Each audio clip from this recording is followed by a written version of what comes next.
writing a diary to vent, and let Iron Man see it. This video is purely for entertainment, and does not infringe on copyrights or laws. The rights to the novel and image belong to the original author. We do not claim ownership. Don't like waiting, and want to listen to this fanfic in full now? Subscribe to our Patreon, where you'll find the best fanfics. Chapter 326. There really is Crocodile Loki. Not dying is not a plan, it's just a desire to survive. As Loki, I should always have a plan. Loki kept talking, but no one paid attention to him. Although all the Lokis knew that Loki who was cut here had various problems, they didn't want to answer this question, at least not at this time.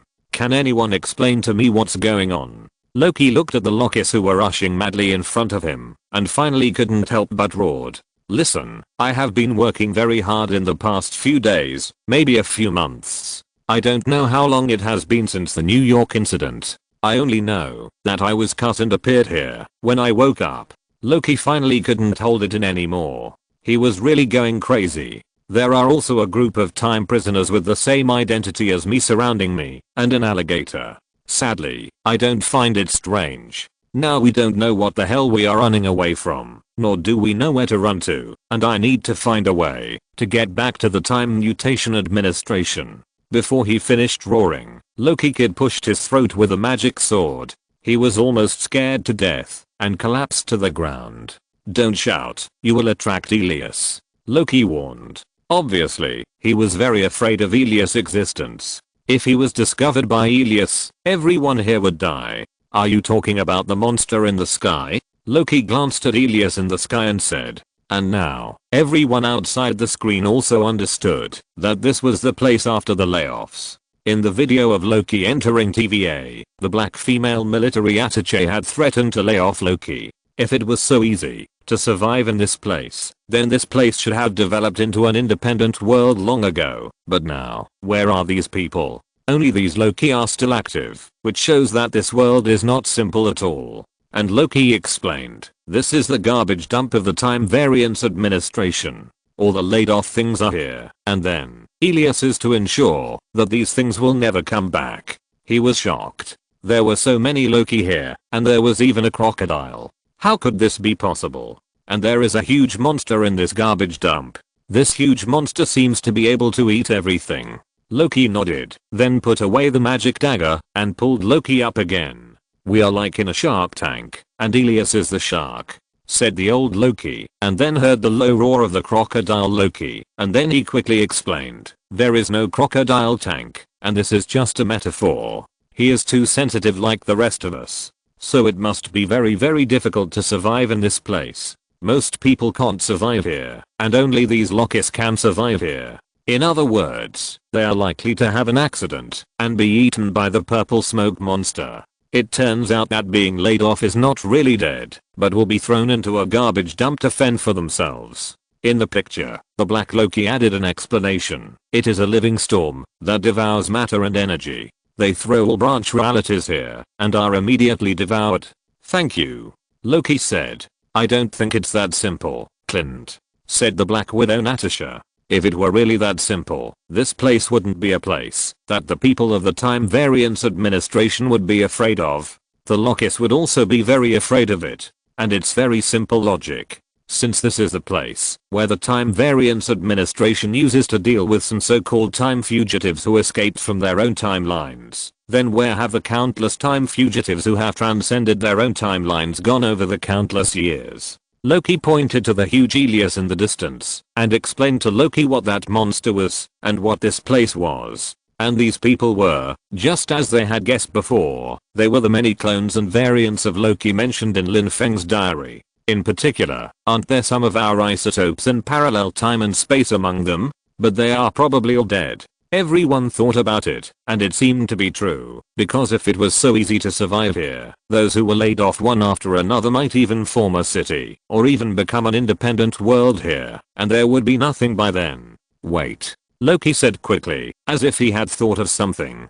Is this thing also Loki? They were very skeptical before. What exactly is the reduction and what power it has, but now they know. It sounds like it's not that scary. Hawkeye Barton said. I thought it was the 18th level of hell at first, but it's just like this. but there is still such a big place to escape, and I won't die immediately. And if these are all Loki, then it's probably understandable why there are so many Loki here. It seems that they are all like the Loki in the New York battle, who have transcended their own timeline, caused trouble, and were eventually reduced to such a garbage dump. He recognized the others, even the black Loki who didn't seem to be of the same ethnicity. He also recognized it. But they are not the same species, right? How could his biological parents give birth to a crocodile? Even he, the evil god, thinks this is outrageous. Yes, said the old Loki. And Loki had a shocked expression. Obviously, he was greatly shocked. As for the people outside the screen, although Lin Feng had already said in his diary that there was a crocodile Loki, they could only say that the multiverse was full of wonders, and they should be able to accept it after seeing it now. How could they accept such a crocodile Loki? This, ha ha ha ha, I really want to use this video to make fun of that Loki guy. Thor burst into laughter. Thor, you are not much better. Have you forgotten? There is also a frog Thor corresponding to the crocodile Loki. Is there also a horse-faced Thor? It seems that a dog can also be Thor, Tony Stark said without hesitation. Hearing this, Thor's face suddenly turned black. What's going on? When he thought that he might see the frog Thor in the future, he would also be laughed at like this, and he suddenly felt bad. Okay, there is nothing unacceptable, but why are there so many of you? Loki asked. And this is obviously what the Avengers outside the screen want to ask. Because Loki always survives. This is our strong point. Old Loki answered. Everyone looked at it and found that, as they thought before, there was only one reason why there were Lokis here. Because they had strong survival ability. Great. Then how can we escape? Loki asked. We can't escape. Old Loki replied. We were all arrested by the Time Variance Administration and then cut off, just like you. And we are all making all kinds of meaningless plans, just like you. Old Loki complained. Obviously, he was also Loki, and he was an old Loki. He had been Loki for so many years. It can be said that only Loki knew Loki best. However, based on his experience of surviving here for many years, those plans were useless plans. Once they got here, they would never be able to leave. We can use a time controller. Loki immediately thought of something and said, the life-saving straw for escape. That's right. Black Loki said excitedly. It should be everywhere, right? All the Lokis burst into laughter. Obviously, they didn't care about Loki's behavior. This is not the Time Variance Administration. Where can they find the time controller? This is a garbage dump abandoned by the Time Variance Administration. Well, what if we create a related event? Loki said directly. He was a little speechless. These Lokis were not like the Lokis he knew. They didn't have the spirit of striving for progress, wanting to make trouble every day, and wanting to rule the world. Related event? What is that event? Why does Loki think that he can escape by using the so-called related event? Outside the screen, Nick Fury immediately grasped the key point. Related event. This thing must be very important. And everyone frowned, not knowing what this so-called related event is, and how to use the related event to escape. But at the same time, another key information was lost. They didn't even know why Loki was laid off and entered this void. If Lin Feng's diary could have more information, many problems might be solved. The Time Variance Administration doesn't care what happened here. The Black Loki said directly. Then there must be something we can do, right? Loki was a little helpless. He couldn't attract the attention of the Time Variance Administration by using related events. It was too hopeless. Yes. Staying alive is the only way, from the past to the present. Old Loki said seriously. That's enough, let's go. Hearing this, Loki was already a little impatient. Whatever you want, do it, whatever you want. Loki was obviously very dissatisfied with the new Loki. Everyone obviously listened to Loki and hurriedly followed him. Chapter 327 Black Loki. I once crushed Iron Man and Captain America. Okay, wait. Loki was at a loss. No one would listen to him. Among this group of Lokis, no one would spoil him. After all, they were all Lokis. Why should they spoil you? He could only follow them and ask, why do you wear horns? And why do you obey that kid? Apparently, He had forgotten that he also had two horns on his battle robe. In terms of aesthetics, they were both the same. No one was better than the other. After all, they were all Loki. In addition to the black Loki, even the crocodile also wore a crown with horns. You must respect that kid. This is his kingdom, said the old Loki seriously. Okay, then what is your related event? Your Majesty. Loki was a little puzzled when he heard this. He stopped, put his hands on his waist, and asked. And the Loki kid just turned around and said, I killed Thor. This sentence shocked all the Avengers outside the screen, especially for Thor, the god of thunder. It was something he had never thought of. He had never thought that his brother would kill him.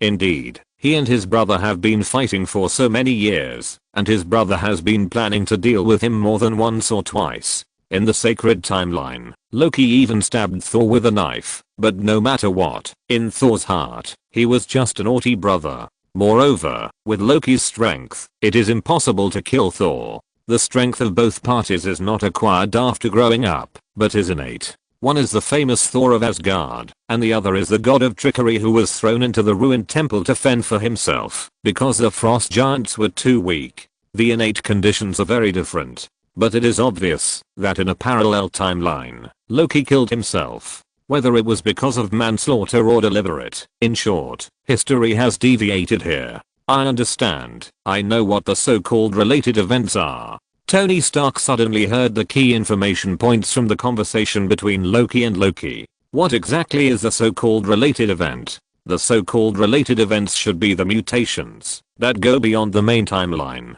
Tony Stark said. For example, let's make a guess that this Loki kid caused the timeline mutation because he killed Thor, which attracted the attention of the Time Mutation Administration, and then he was cut here. And this is the so-called related event. For example, the Black Loki, it may be because he is a black man, so he does not conform to the setting of the sacred timeline. In fact, I'm also very curious, why is it a black Loki? But think about it, even a crocodile can be Loki, even a frog can be Thor, so it seems understandable that there is one more black person. Tony Stark touched his chin, and he finally understood what a related event is, which is an event that causes the timeline to deviate from the original plan. For example, the matter of this Loki kid. Loki should have loved and killed Thor for many years, until he was strangled to death by Thanos on the immigration ship from Asgard to Earth, which was the correct timeline. But this Loki kid directly killed Thor, which directly made many subsequent plots impossible to be staged, and the subsequent plots directly exploded. In this way, a lot of information before and after can be matched. The so-called related events are how they accidentally deviated from the original timeline. After all, every choice may create a new timeline. Countless choices and countless people will create countless possibilities, and related events are just like this. If it is placed on Earth, it is the so-called absolute time point mentioned by Ancient One. For example, his death. He is destined to die at that time. No matter what method, he cannot ultimately change the destined ending. If it changes, it may be the so-called related events. However, even so, this Loki who killed his brother Thor is still very explosive. After all, they can see that all Lokis will have another hidden setting, that is, love and kill with their brothers. Just like Thor's hidden setting is brother control, all Loki's settings are also brother control. Although it is not so obvious, it is still known to everyone. Now it's good. Killing the brother directly affects a series of things later. And judging from the age of this Loki boy, Thor who was killed, is probably not very old. This is really a human tragedy. However, according to the treatment that the Time Variance Administration has shown, that timeline should be reset. Except for this Loki kid, no one on that timeline will know or remember that Thor was killed by his brother Loki. Didn't expect Loki to be so cute when he was a child. He really doesn't become cute at all when he grows up. Black Widow Natasha complained. Yes, he became bad and evil when he grew up. Diana nodded. It also resonated with Agent Hill. They are women, and Loki's appearance has made them a little maternal. In the picture, the Lokis also followed Loki kid all the way to the top of a basement. After opening the lid, they walked down one after another. But immediately, one of the pictures made the Avengers' eyes widen, because the things buried in it included Thor's hammer and a bottle. In the bottle, there was a frog dressed in Thor's armor, jumping up and down, trying to break through the glass bottle, and screaming. Thor, who was outside the screen, felt mixed emotions. He didn't expect that there was really a frog Thor. He just wanted to laugh at his stupid brother, but he didn't expect that retribution would come so quickly. A frog Thor came to slap him in the face. When the Lokis entered the basement, the old Loki said, "By the way, why are you so anxious to return to the Time Mutation Administration? You left your glorious mission there?" The Black Loki said jokingly. Loki was silent for a long time, and then said, "That's about it." He looked at the basement, where there was a throne. After the Lokis sat down, the Black Loki said, "After I conquered Captain America and Iron Man, I got my reward, all 6 Infinity Stones." For a moment, all the Lokis in the underground secret room were silent. The words of this Black Loki made the Avengers outside the screen dumbfounded. What the hell is this timeline trend? What does it mean to conquer Captain America and Iron Man? What does this mean? Does it mean that even Iron Man and Captain America will be defeated? Lost to Loki? And this so-called defeat, without a doubt, refers to the battle in New York. In other words, they were lucky to win that battle, and Loki could really defeat Iron Man and Captain America. If that is the future, it would be a truly terrible future. In this case, they think that maybe it is not a bad thing to have a time variance administration to manage it. At least in the event of their mistakes, they can correct the wrong timeline. The protagonist Halo. It is the protagonist Halo. At this time, Black Widow Natasha suddenly said, "I suddenly understand what Lin Feng means." Didn't Lin Feng always emphasize the protagonist Halo in his diary? The Captain, Tony, Thor, and the little guy named Peter Parker mentioned before, even Diana, etc., are all characters with their own protagonist Halo. I was wondering what a protagonist is. Don't we have one? Now I understand it thoroughly. The so-called protagonist Halo is those people on the sacred timeline. Whatever they do will succeed before they meet their destined ending. Even such outrageous things as bombing the alien mothership with a nuclear bomb can succeed. Tony Stark's eyebrows jumped. Why did he feel that Black Widow was pointing at him? It's not an illusion. It's pointing at him, right? Isn't he talking about the person who bombed the alien mothership with a nuclear bomb? And the key to ensuring that the so-called protagonist Halo that Lin Feng mentioned can take effect is to reset and cut off all the wrong timelines. So even if we make a big mistake and lose to Loki in the New York War, there will be the Time Variance Administration to help us deal with the wrong timeline and deal with Loki who got the 6 Infinity Stones. Black Widow Natasha said, "Wow, then I really have to thank the Time Mutation Administration. Thank them for setting our lives and not allowing us to deviate even a little bit." Hawkeye Barton said in an exaggerated and sarcastic tone. Everyone didn't know what to say for a while, although it was difficult for them to accept that someone arranged their lives. But at the same time, the Time Mutation Administration was not a completely useless organization. At the critical moment, it could make the final decision. So there is no protagonist, but all those who made the wrong choice will be laid off, and we will be laid off too. Bruce Banner said a little worriedly. No, I suddenly remembered that Lin Feng kept saying that he would rely on Loki. He had mentioned in his diary more than once that the problems of the Time Mutation Administration had to rely on Loki.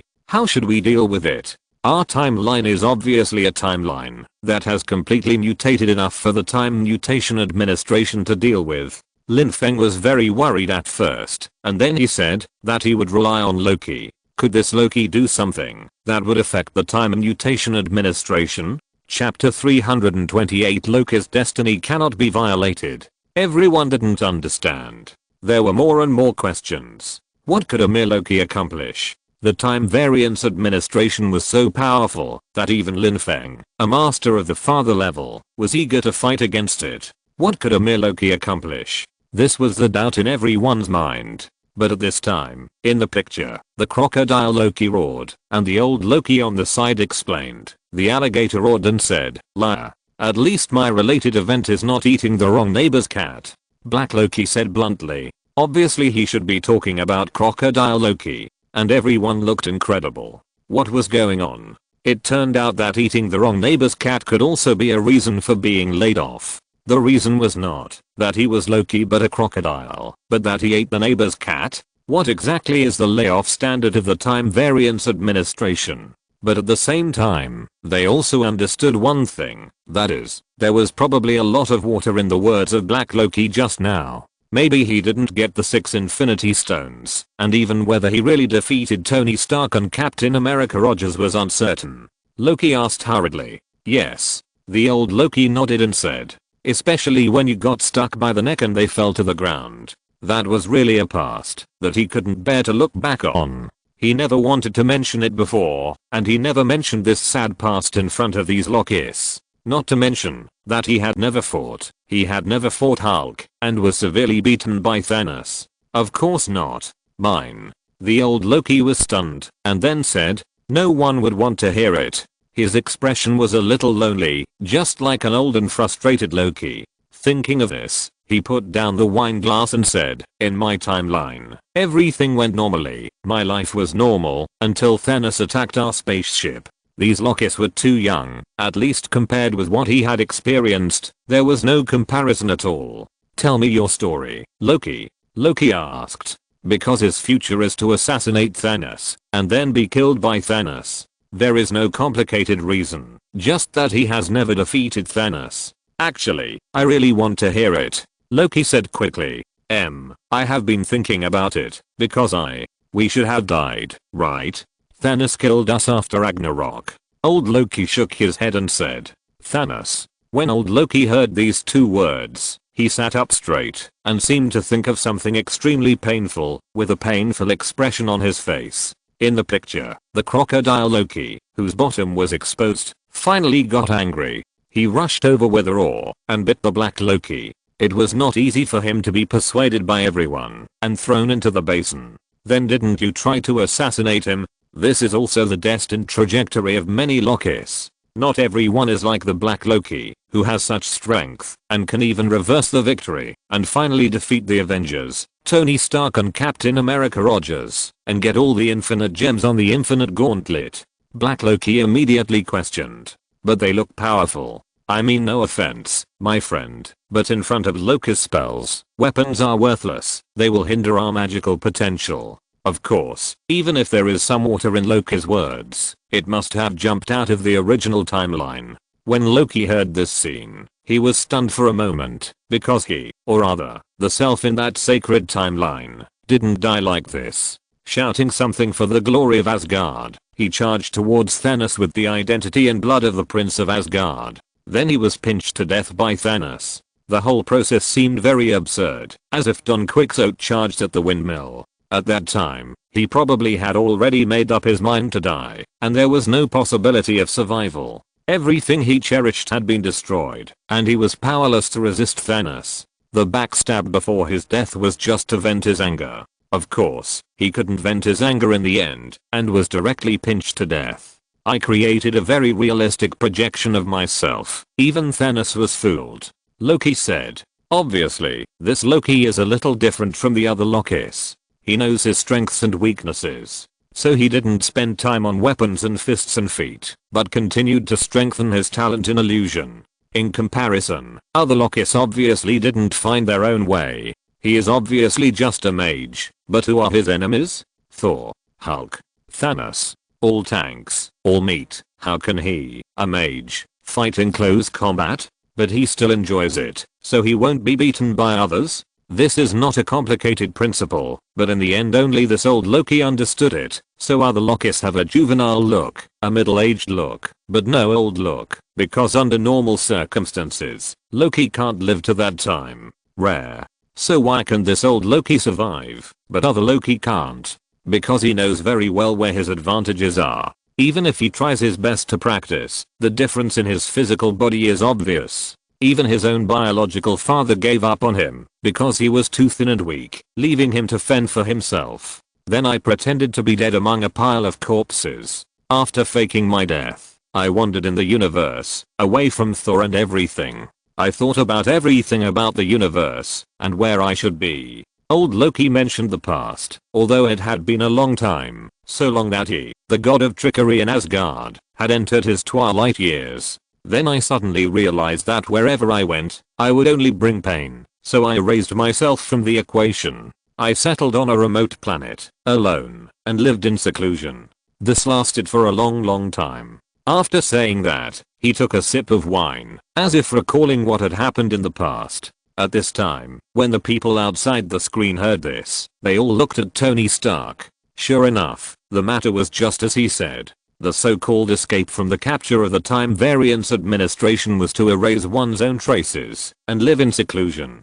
As long as it does not affect the outside world, it will not create a new timeline, and it will not lead to being discovered by the Time Variance Administration. The universe is so vast, and there are countless creatures. Moreover, the Time Variance Administration has to supervise countless creatures in countless timelines of countless eras. It is impossible for them to know what went wrong at any time and anywhere. They can only find out when the problem occurs. Loki was silent for a while, and then said, "How did the Time Variance Administration find you?" "I'm a little lonely," said the old Loki indifferently. He forced a smile, and then a bitter expression appeared on his face, and said, "To be honest, I miss my brother. I wonder if he misses me, and if anyone misses me." But just when I was about to leave that planet, the Time Variance Administration came. "Because, dear friend, we can only play one role, the exiled god," said the old Loki with a bit of sneer and self-mockery. "Besides that, there is nothing else." The old Loki raised his glass and said, "The exiled god." All the Lokis were silent when they heard this. They finally understood that all of them, the Lokis, had a destined ending.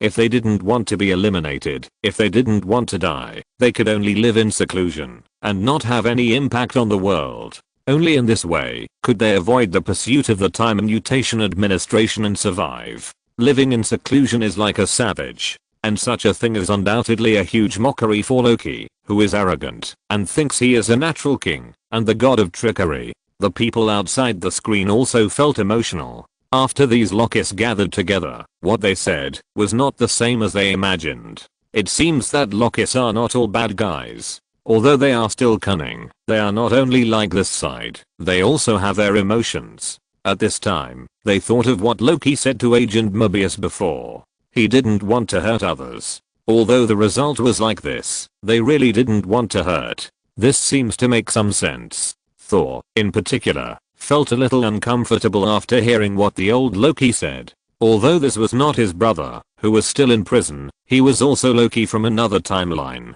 And he was Thor, so there was no difference in reality. So when he saw all this, he felt very uncomfortable. Why did his brother end up like this? Wasn't it just because he was not the protagonist? Especially since the old Loki came out of that planet because he missed his brother. He was eventually discovered by the Time Variance Administration and then arrested and cut off. He could have spent his whole life. Thinking of this, Thor felt a little sad.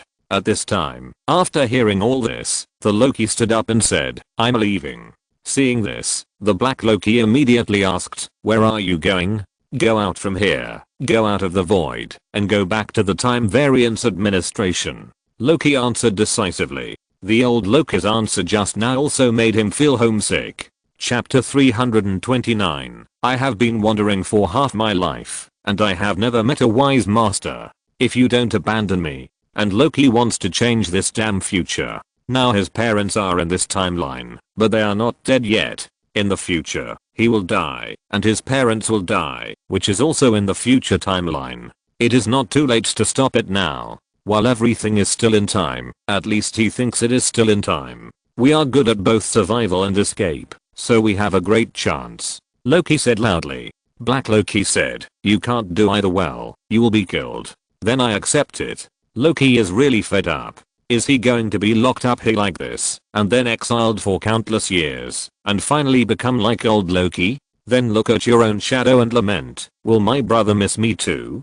That's too sad. They Loki are gods, but immortal species. They can live for at least 100,000 or 200,000 years, or even hundreds of thousands of years. If the problem of the time variance administration is not solved, then things like hiding and escaping will happen countless times, and it will happen for a long time. In that case, he might as well give it a try. If he dies, he dies. Anyway, it's better to die now. You are different. Why? She is indeed terrible, Loki replied.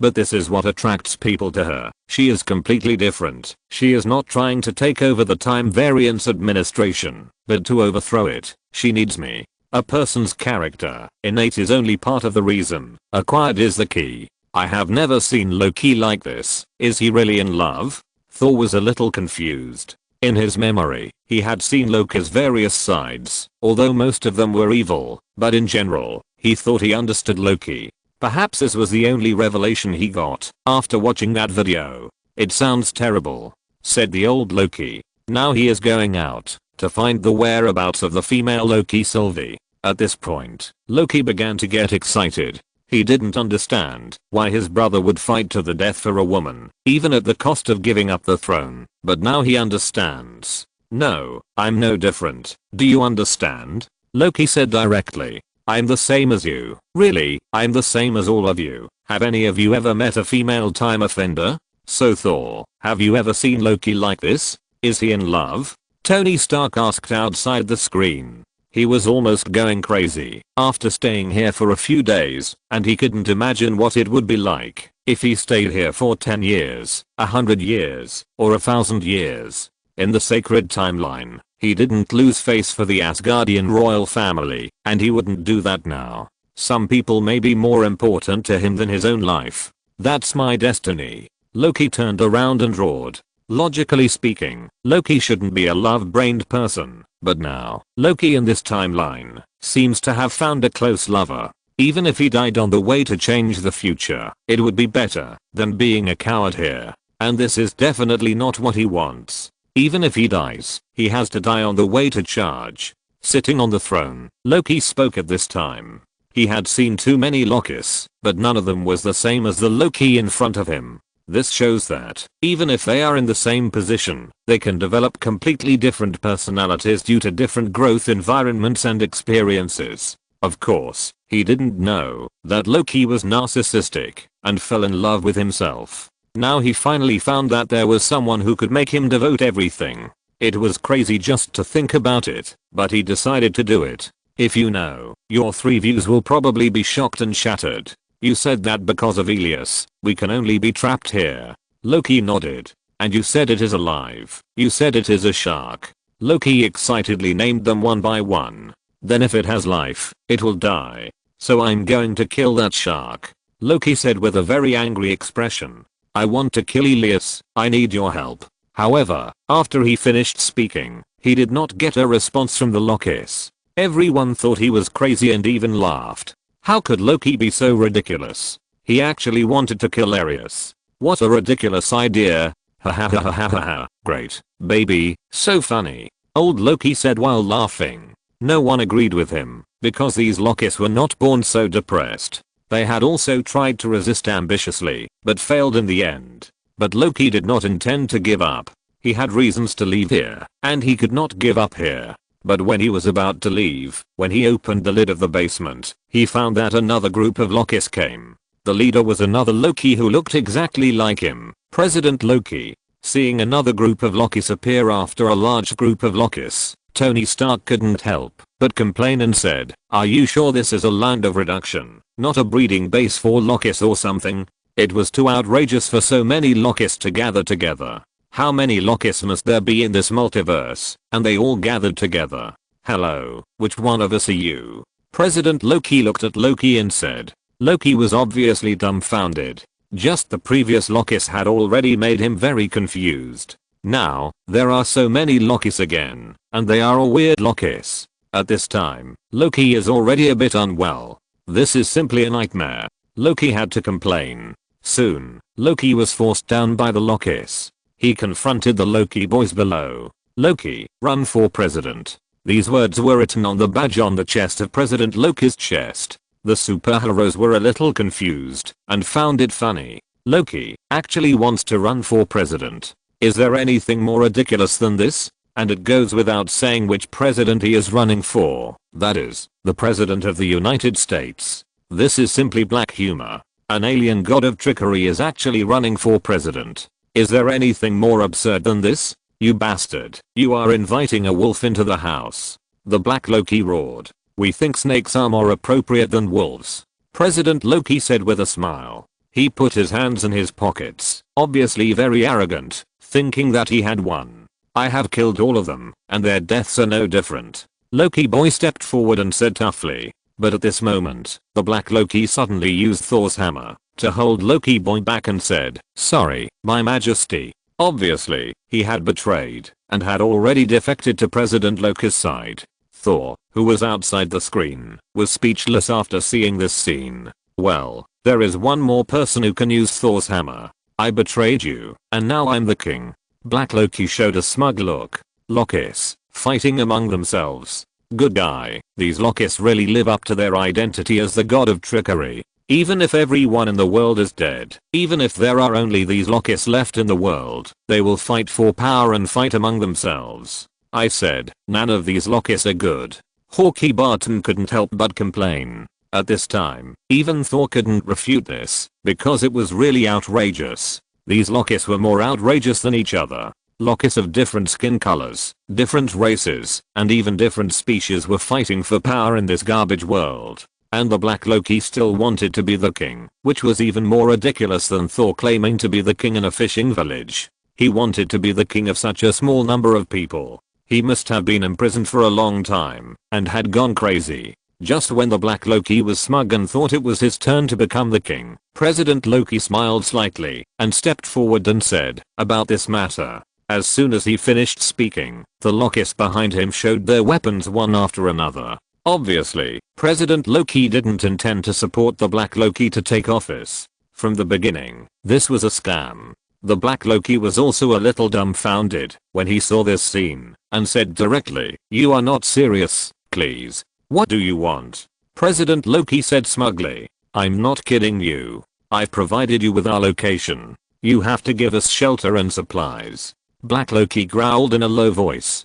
Give me your army and I'll take the throne. He's also Loki himself, and he's used to betrayal and conspiracy. How dare he trust other Lokis? Tony Stark outside the screen couldn't help but complain. This Black Loki might have been bewitched, and has no brains. Sure enough, President Loki in the screen didn't intend to keep his promise at all. He sneered and said, okay, this deal is not good. Then how about this one? The army is mine, and the throne is mine too. He was going to cheat the cheaters directly. However, betrayal obviously won't be just once. Then, as President Loki finished speaking, those who followed President Loki also turned against him and pointed their weapons at President Loki. You stupid and despicable things. Why do you do this? President Loki growled in a low voice. We agreed. President Loki probably didn't expect it, even if he was beaten to death. Obviously, he missed Loki's nature. If he can betray, others can too. After all, a real man is born between heaven and earth. How can he be depressed and inferior to others for a long time? I have been wandering for half my life and have not met a wise master. If you don't abandon me. Chapter 330. The diary is a product of the time resistance. Every Loki has a dream like Lubu. If you don't give up, I'm willing to worship you as my big brother. What should I do after becoming the big brother? Of course, I have to backstab and betray. Seeing this scene, Loki felt a little embarrassed because this was all him. Although he was in different timelines, it was obvious that almost none of these Lokis were good. This made him feel very embarrassed. It turned out that he was such a scum before. He didn't want to admit it, but he was such a person. When there was only one Loki before, he didn't have this feeling. But now, so many Lokis gathered together, it was really a mess when they gathered together, and they were scattered like stars. These Lokis are really bad and stupid, which made Loki speechless and embarrassed. Is it true that every Loki is a big devil who makes trouble outside, but when they gather together? That's really embarrassing. Why is there an alligator here? Seeing the alligator, President Loki couldn't help but roar. He's a Loki. At this time, Black Loki, Little Loki, and Old Loki couldn't help but answer. At this time, Crocodile Loki couldn't hold back anymore and flew over and bit off one of President Loki's palms. For a while, the scene was very chaotic. The Lokis fought in a mess. Loki, little Loki, old Loki and others took the opportunity to escape. Damn, a bunch of beasts. Old Loki roared. Seeing the infighting among these various Lokis made him even more upset. Other people in different timelines, all this kind of stuff? We lied, we cheated, we hurt everyone who believed in us. What for? Old Loki kept roaring angrily. Power. Glorious power. Glorious mission. We can't change. We are villains. Every version is. Forever. Young Loki nodded and said, no matter when, if anyone tries to turn evil, they will be sent here to die. Obviously, although he killed Thor, this Loki was not born a villain. There was a real reason for him. He was completely tired of the intrigues between these Lokis over the years, so he led such a group of old, weak, sick and disabled Lokis to act together, instead of those young and strong ones.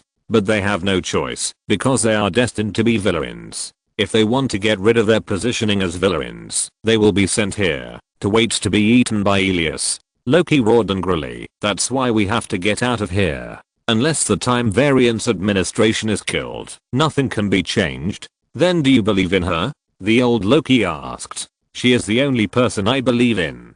Loki replied. And at this moment, I think she is our only chance to kill the Time Variance Administration. That's enough, said young Loki. Okay, we'll help you, said the old Loki, but getting close to Ilias means death. We'll help you get close to it, but that's it. Loki nodded. This was enough. The remaining Lokis gathered together and prepared to resist the tyranny. However, the video ended there, and the people watching were so angry. Lin Feng was like this every time. Obviously, Lin Feng was just teasing the diversity of these Lokis. From the fact that there are so many Lokis, probably everyone's clones in parallel timelines are similar. Nick Fury said. For example, the Black Loki boasted that you and the captain who were conquered by him are also Loki's isotopes in parallel time and space. No, I don't think what he said is true. I think he is bragging. Tony Stark said bluntly, he didn't think he would lose to the stupid and bad Black Loki, even if it was himself in a parallel time and space, he couldn't lose to such a fool.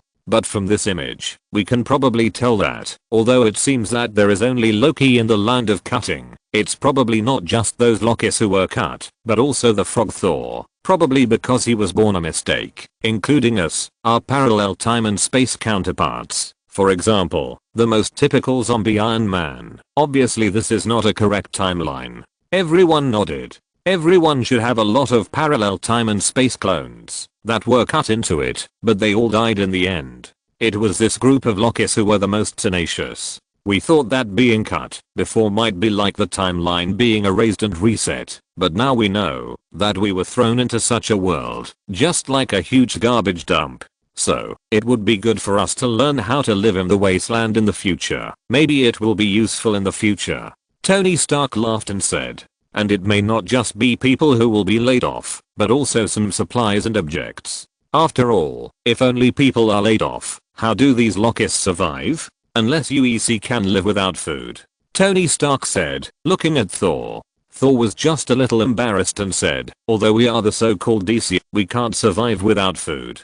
Besides, ordinary EC don't even have godhood, but some divinity. Everyone was a little surprised. They didn't expect Thor to be so humble now. You know, when he just appeared, he was not like this. He was high and mighty, claiming to be a god, and looking down on the earthlings. He was the same as Loki. No, he was even more arrogant than Loki. But now, he actually has such a side, which makes people sigh. That time has really changed a lot.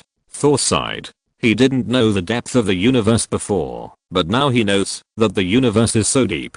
In the future, his whole family will die out, and he will be the only one left. What can he be proud of? Tony Stark paused, and then said, the biggest inspiration this video gave me is not how this old Loki avoided the pursuit of Thanos and the Time Variance Administration, because we have completely deviated from the timeline. His real use is that he provides another possibility. That is, does the Time Variance Administration on the sacred timeline know the existence of old Loki or not? What is the law enforcement standard of this time variance administration? Must all those who transcend the existing destiny die, or as long as it does not affect the subsequent things? No, the law enforcement standard of the previous time variance administration is already very obvious. That is, it affects the course of history on the main timeline, right? At this time, Black Widow Natasha spoke. So I think the time variance administration must not have discovered it in advance. Judging from their law enforcement, it is absolutely impossible that they have discovered it, but they only monitor it without taking action. This is not in line with their behavior habits. But if we follow this law enforcement standard, we are not caught now, but have developed to the current level. This is very strange, isn't it? Said Natasha, the Black Sister.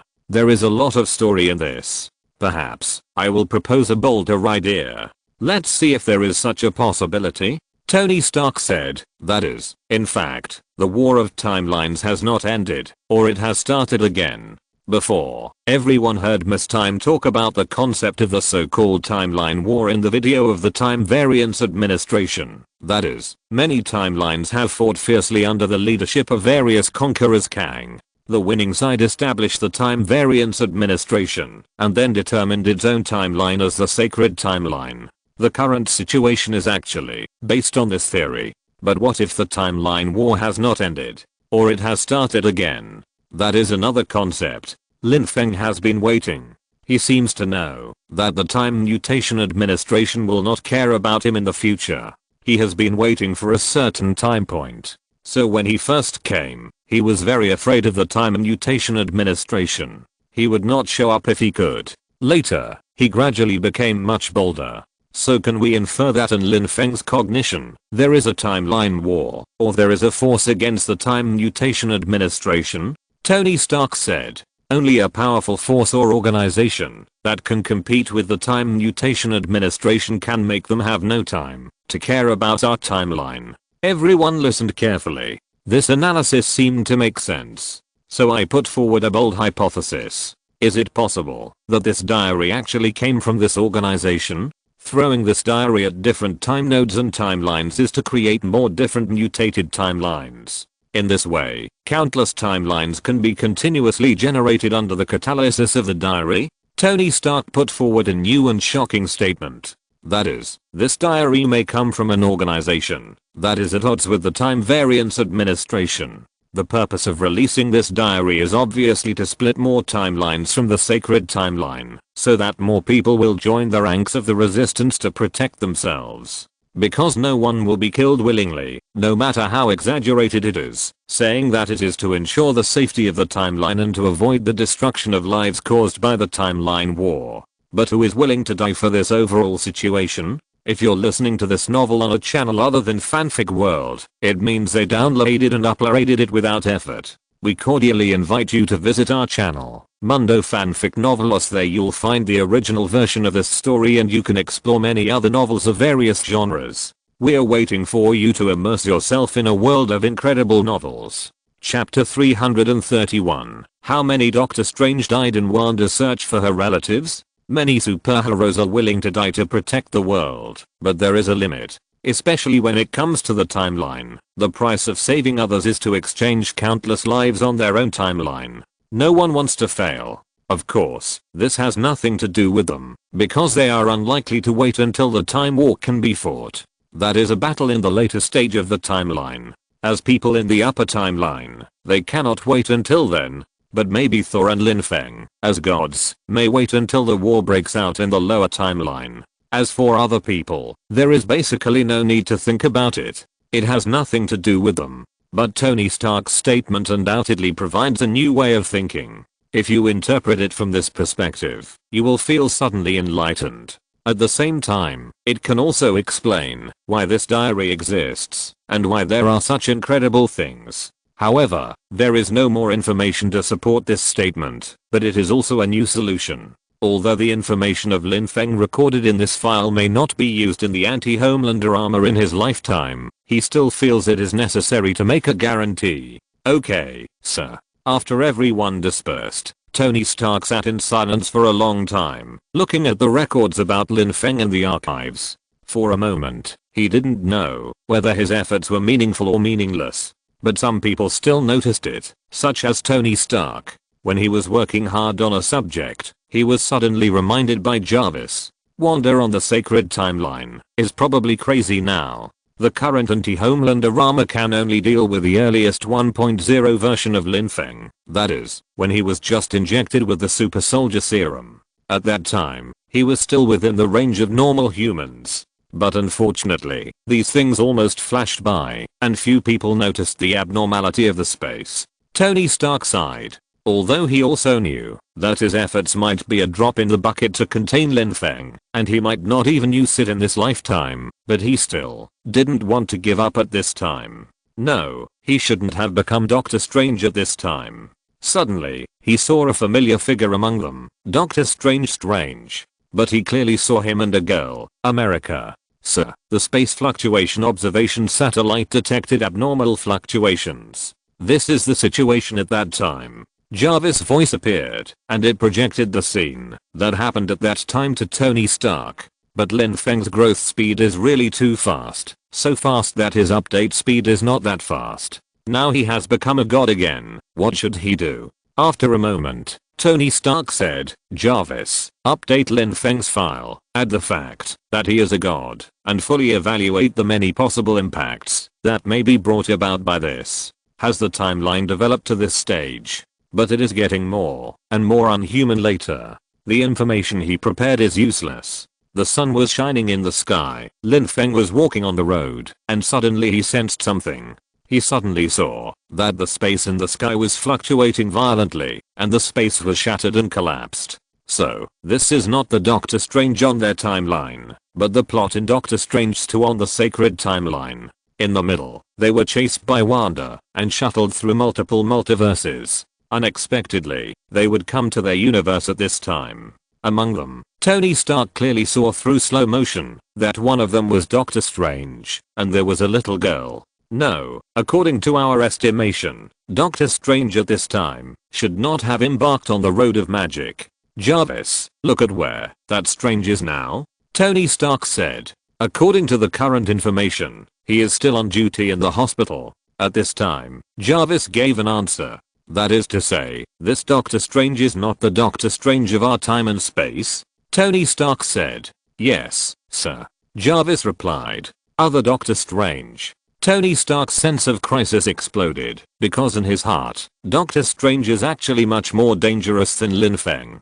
From the content of Lin Feng's diary, it is probably known that Doctor Strange will destroy the entire timeline, destroy the entire universe, cause the opening of the multiverse, etc. This is the most dangerous. However, he immediately sensed that the diary was updated and quickly put on the device to start the online meeting. What's going on? It's quite sudden in the broad daylight, Hawkeye Barton said. He was just accompanying his daughter to shoot arrows, wanting to train her to be a little Hawkeye, but now he suddenly went online, and his rare vacation was gone. Take a look at this. Tony Stark projected the images taken by Jarvis' satellite to everyone. Stephen Strange from other universes? At this time, Wonder Woman Diana spoke. She reacted immediately. Stephen Strange in their universe didn't have time to become a magician, let alone travel through time and space. He seems to be traveling through time and space, but it seems that the target is not here. Black Widow Natasha said. After years of bombardment by Lin Feng's diary, everyone has been able to accept the concept of the multiverse. Everyone breathed a sigh of relief. There is no doubt that no matter what kind of thing he was involved in, it must be a big deal if he needs to travel through the universe. At that time, he might cause a lot of trouble. But this also means that people from other universes may also come to our side. The space wave detection satellite I launched before was for this. Tony Stark said. Everyone nodded. Now that there was such actual evidence, Tony Stark's actions seemed more prescient. They no longer dared to say that Tony Stark was worrying about nothing. At this time, everyone remembered and looked at the diary updated today. According to the general rule, those that were suddenly updated in broad daylight often had big events. Big event. I didn't expect to see Doctor Strange and America on the sacred timeline, or to see them traveling through the universe. I have to say, it was still a bit exciting.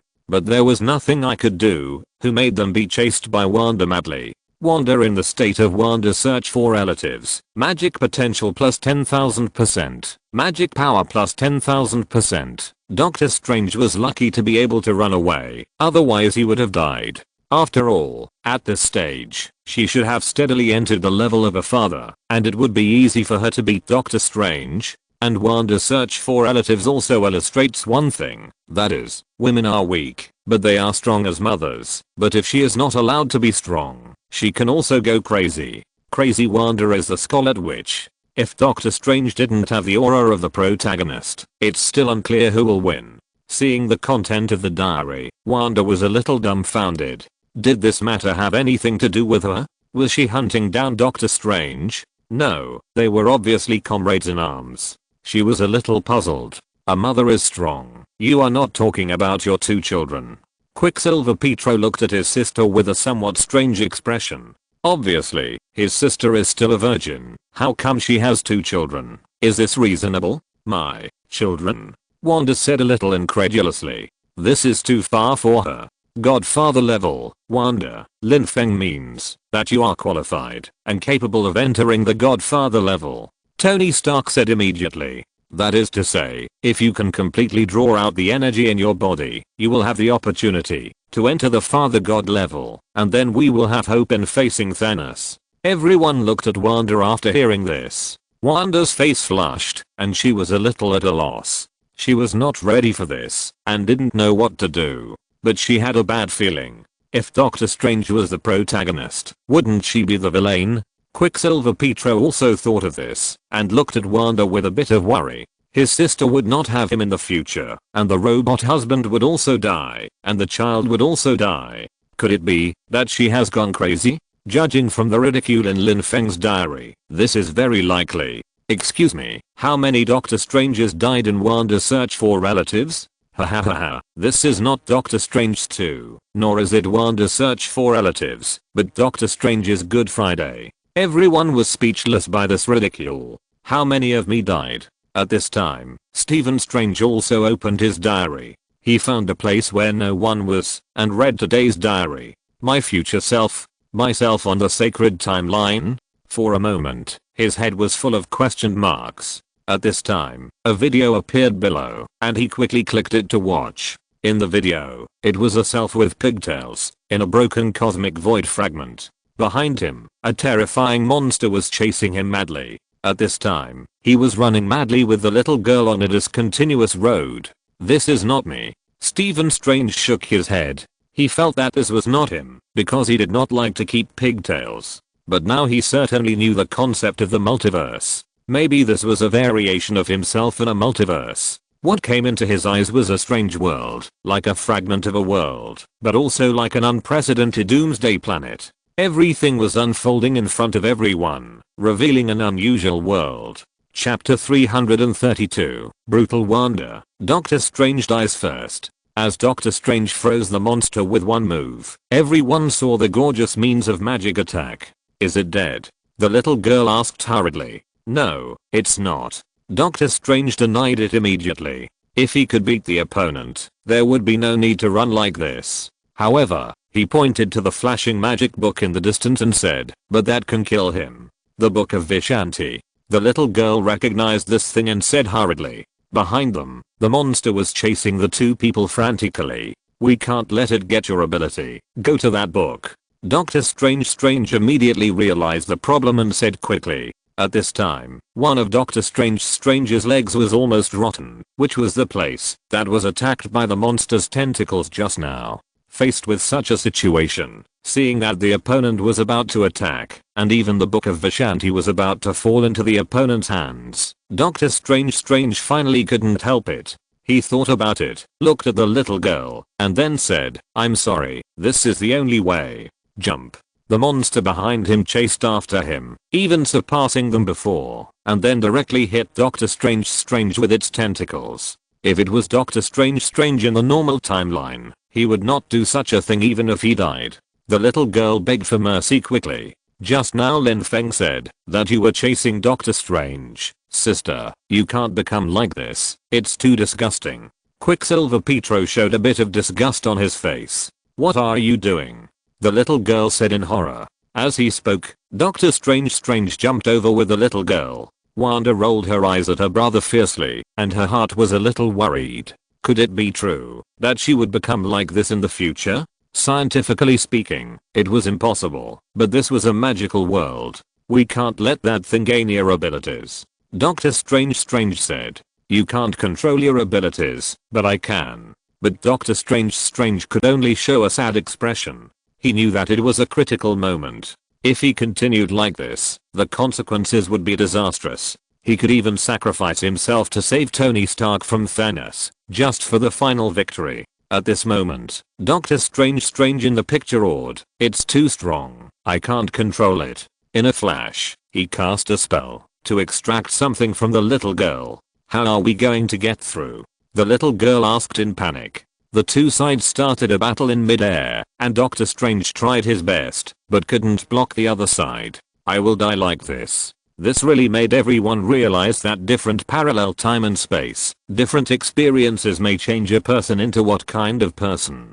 Doctor Strange turned evil. Although it seems that this is not the first time they have seen Doctor Strange turn evil, there was also Dark Doctor Strange before, but they still feel shocked in their hearts. "Impossible, this can't be me." Stephen Strange looked at himself in the picture and turned into a villain. He turned evil. He couldn't believe it. This is different from the previous Black and Doctor Strange. In that parallel time and space, he was at least hated because of love, and it was because of love that led to the collapse of the universe in the end.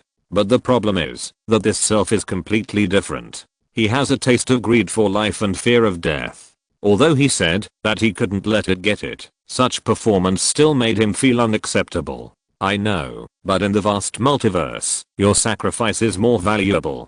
Doctor Strange tried to justify what he had done, but he was pierced by the tentacles the next second, and he didn't have time to use the little girl's ability. He was killed instantly. The little girl also tried her best and rushed over, trying to grab the Book of Vishanti before the monster, but she was quickly caught by the monster. At the critical moment, Doctor Strange, who was still dying, still had a conscience. He cast a spell to cut off the monster's tentacles, and immediately fell into the void of the universe together with himself and the little girl. Well, the first Doctor Strange is dead. At this time, Stephen Strange remembered that Lin Feng was just teasing how many Doctor Stranges would die. This meant that a lot of Doctor Stranges would probably die. Stephen Strange felt something was not good.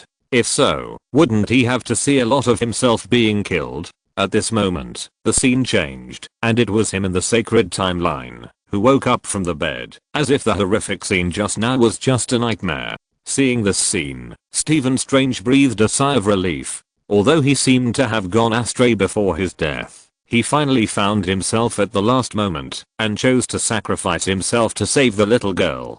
But what was that scene just now? Was he really dreaming? The death was too hasty. It feels almost the same as the death of Ancient One. Tony Stark saw this scene, and couldn't help complaining. The protagonist's halo. "I think I know what the point is," Black Widow Natasha said. "Obviously in the multiverse, not every isotope is the protagonist. For example, you, Tony, Lin Feng has mentioned it more than once. About you and your isotope, it is even looming, but it has not appeared. I think it is all Tony Stark, but not everyone is the protagonist. Only those with the protagonist's halo can enjoy the favor of fate and will not die so easily. But if there is no protagonist, just like this Doctor Strange, the Doctor Strange on the main timeline did not even die even after fighting Thanos. He was beaten so many times by Thanos, but did not die in the end. It can be seen that the protagonist's halo is very important.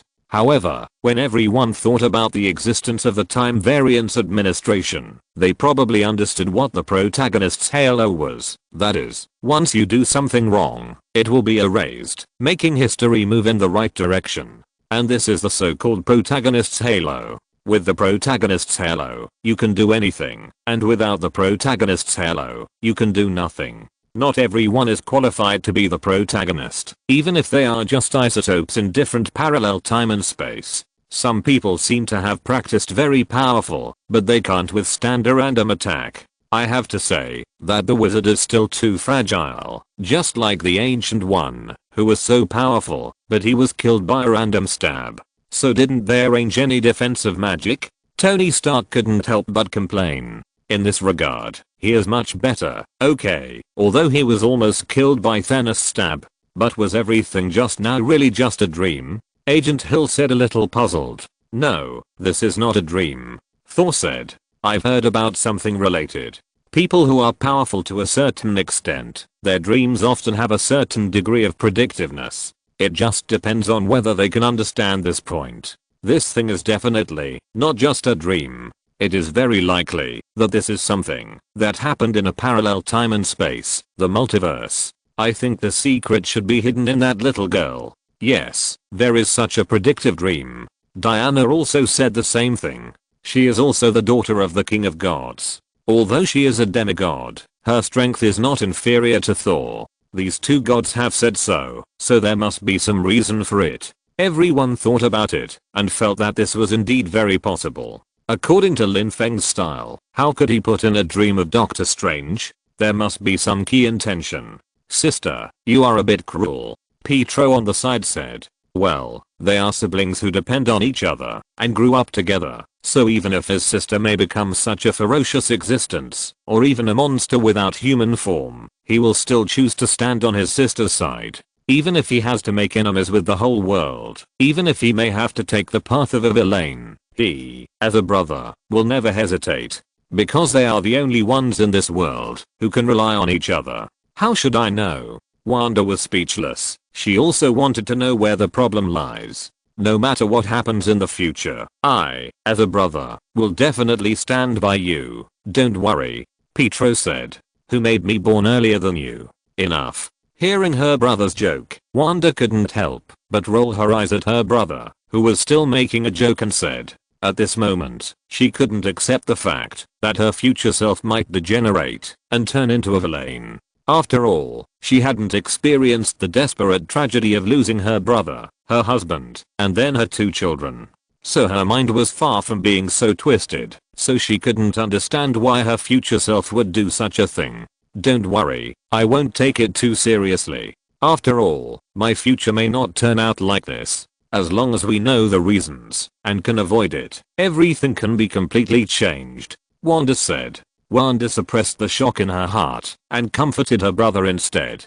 The future must be changed. No matter what happened, it must not be allowed to happen again. The other people in SHIELD were also shocked. Chapter 333 is brand new, 838 universe. Although Lin Feng said that Wanda had great potential, which everyone knew, they didn't know she could be so powerful. Even if we put aside her evil transformation, the fact that she could easily kill Doctor Strange and force him into a corner is scary. Everyone has seen Doctor Strange's strength. He is considered a relatively powerful character in the Avengers, and he has a glorious record of forcing back the Dark Lord Dormammu. He was forced to this point. Everyone was shocked. Look at the hair on Doctor Strange's temples. It has turned a little grey. This should be a long time after the Flash incident. Nick Fury analyzed. At that time, Wanda was already very strong and could even easily kill Doctor Strange, the new Supreme. Lin Feng has been writing in his diary that many killed through the multiverse. Before, they didn't understand what it meant. Now it seems that they understand a little bit. He really killed in other universes and even killed Doctor Strange in other universes. This combat power is really not ordinary scary. Even without her showing up in person, she has already achieved this level. If her real body is deployed, how terrifying will it be? It is really killing through the multiverse. Lin Feng is really not ambiguous about this issue. And this seems to be just the beginning of Wanda's killing of Doctor Strange.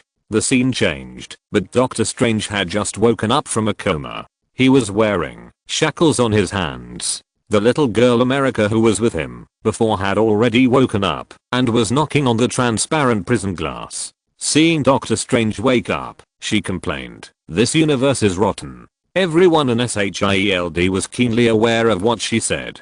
This universe, could this little girl also be a superhero and also know the concept of the multiverse? In other words, their understanding of the multiverse is actually not as much as a child. And obviously, this Doctor Strange should not be the Doctor Strange with pigtails. That one should be dead. So what happened in the middle? What caused the little girl America to find another Doctor Strange? However, according to their predictions, this Doctor Strange is likely to be the one on the normal timeline. That is, the Doctor Strange who can normally be the protagonist. At this time, after what happened just now, everyone had a reaction in their hearts. Not every Doctor Strange can become the protagonist. The Doctor Strange who is not the protagonist does a lot of extreme things and dies very quickly. It is a bit like the death of the rabbit and the grief of the fox, because everyone is not a serious protagonist, and there will be no time variation administration on the sacred timeline to reverse the unfavorable things for them. It is not impossible that they will be hit by a mud truck when they go out tomorrow. Where is the cloak? Doctor Strange immediately found that his cloak had disappeared. He tried to use magic to unlock the shackles, but soon found that his spell was controlled by the shackles. Without spells and mana, and even without a cloak, he became just an ordinary person. But he soon found that there were many guards around. He called out to one of them and said, "Hey, brother in white robe, where is this place? I don't know who you are or what you want to do, but this situation is usually not good for unknown scientists."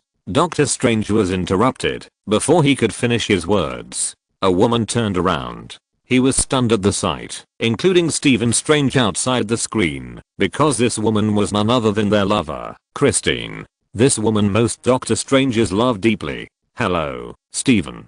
Christine was not surprised by all this and greeted them openly. "Ms. Chavez, I can answer your questions. This is a highly guarded research institution."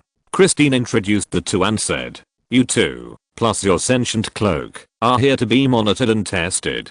"Test?"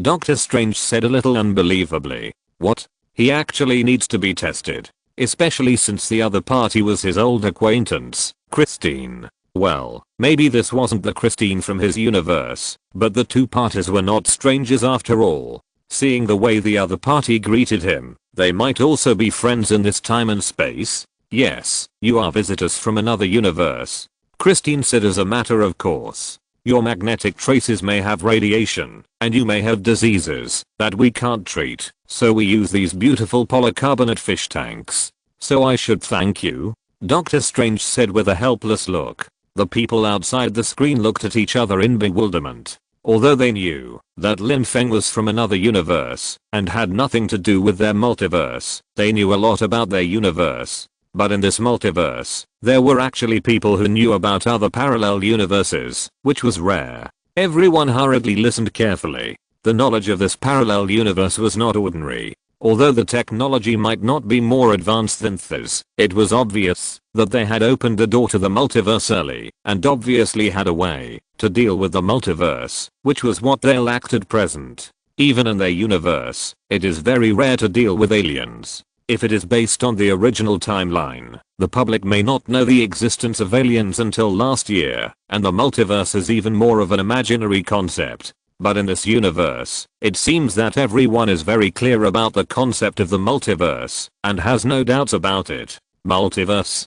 Traveling through the multiverse? Tony Stark couldn't help but flash this thought in his mind, but even a super genius like him felt a headache just thinking about it. There is no way to travel through the multiverse. At present, the research on the multiverse on Earth is still in a theoretical inference stage, and it is even difficult to say whether the theory is correct. At present, there are a few people from other universes. Lin Feng and Wonder Woman Diana have been confirmed. There may be others, but they don't know. Now we can also learn from the practice of this universe. Yes, I developed it with the Sand of Nishandi, one of the magical relics of 838 Stephen.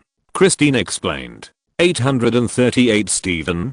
Doctor Strange couldn't help but speak. "What? You even numbered yourself? This is a bit outrageous." Stephen Strange outside the screen also felt that this feeling was very strange. He was originally unique, but now he has a number like cattle and sheep. If this is the case, what number is he? 838 Stephen. Is that my robot version? Doctor Strange was also a little unable to accept it and asked, What the hell is this? Our universe is 838. At this time, Christine glanced at the other party and explained. And your universe number is 616 universe. Oh, you must know a lot about the multiverse. There are actually people responsible for naming each reality. Doctor Strange didn't know if he was mocking or what, but just said lightly, yes. Christine nodded and said bluntly, no, this isn't the Steven from our universe, right? After all, isn't our universe called the 1,999,999 universe? Hawkeye Barton immediately realized that something was wrong. He remembered that Lin Feng wrote in his diary that their universe was not the 1,999,999 universe. In other words, the universe on the sacred timeline that Lin Feng mentioned is the 1,999,999 universe, and this Doctor Strange should be from this universe. How could the numbers be different? It's normal. I think we may have been confused. The universe that calls us the 1,999,999 universe is the universe where Lin Feng is, and the universe that calls us the 616 universe is the multiverse of the same multiverse as ours, said Black Widow Natasha. So they are not actually the same thing, so the number will be different. Maybe someone will give the universe where Lin Feng and his friends are a number. But what does this count as? We have two numbers? Hawkeye Barton couldn't help but complain. Yes, we have two numbers. The 616 universe is the number given to us by the people in the 838 universe. We can also give them a number. Black Widow Natasha said.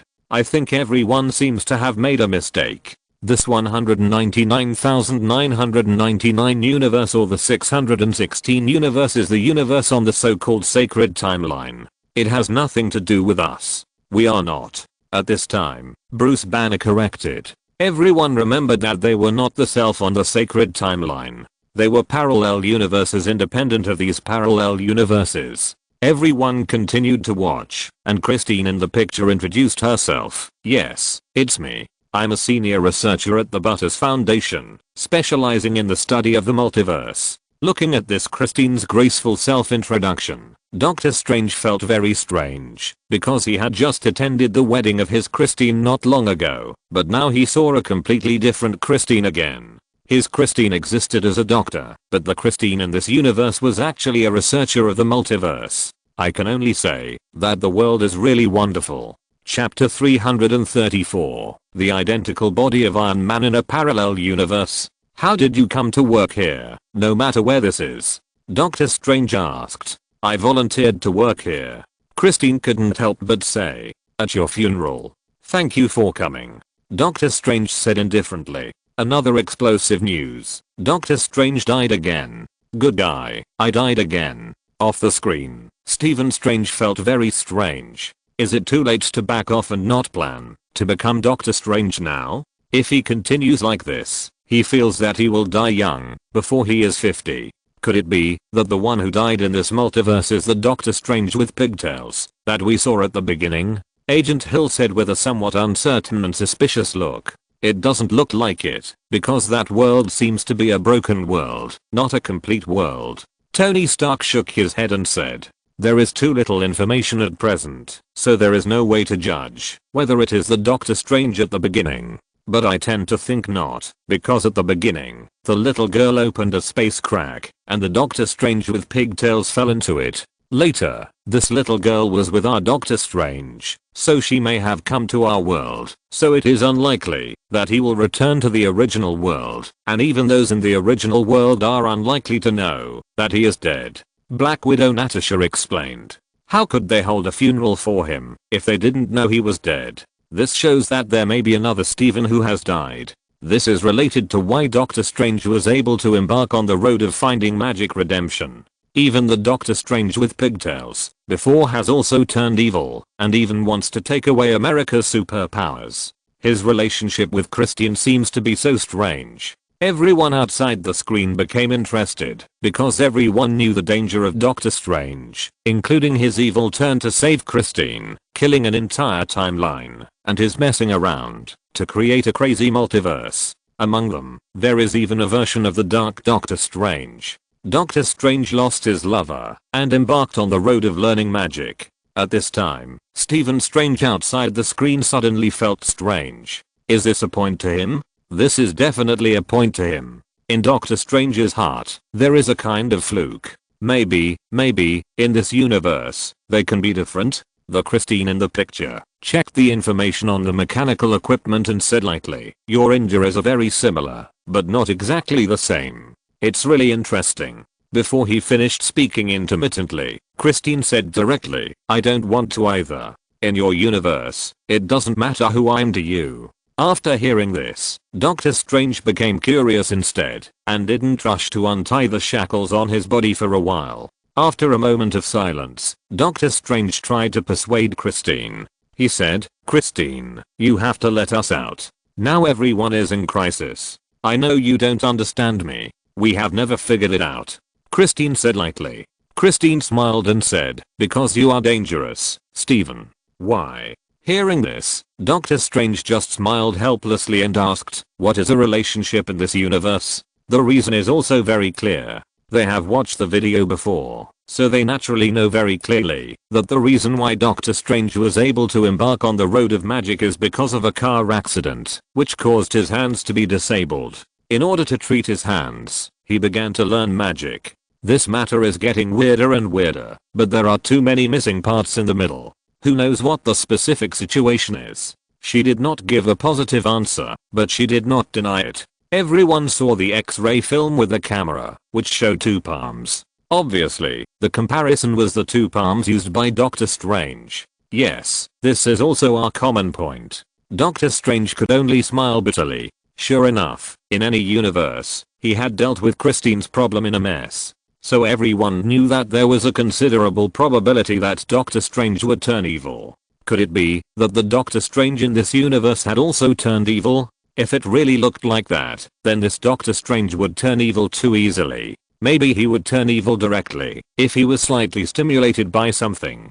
This made Tony Stark, who had severe persecution paranoia, tense up a nerve in his heart all of a sudden. In his heart, he had quietly raised the danger level of Doctor Strange to a level that was even more dangerous than Lin Feng. In the picture, Doctor Strange said, someone in my universe wants to catch that little girl. The other party will completely destroy this place and will never give up until they achieve their goal. I don't care if you are from the Avengers or SHIELD. However, before he could finish his words, someone interrupted him and said, neither. At this time, a man walked in with 4 robots. This person is none other than Baron Mordo. He was Stephen Strange's senior on his way to school, and the 4 robots he carried behind him caught Tony Stark's attention. He knew almost immediately that these 4 robots must have some kind of relationship with him, because the robot with the catfish face was probably made by him alone. Everyone looked at Tony Stark, and they also realized this. That is, they might now meet Tony Stark's parallel time and space isotope.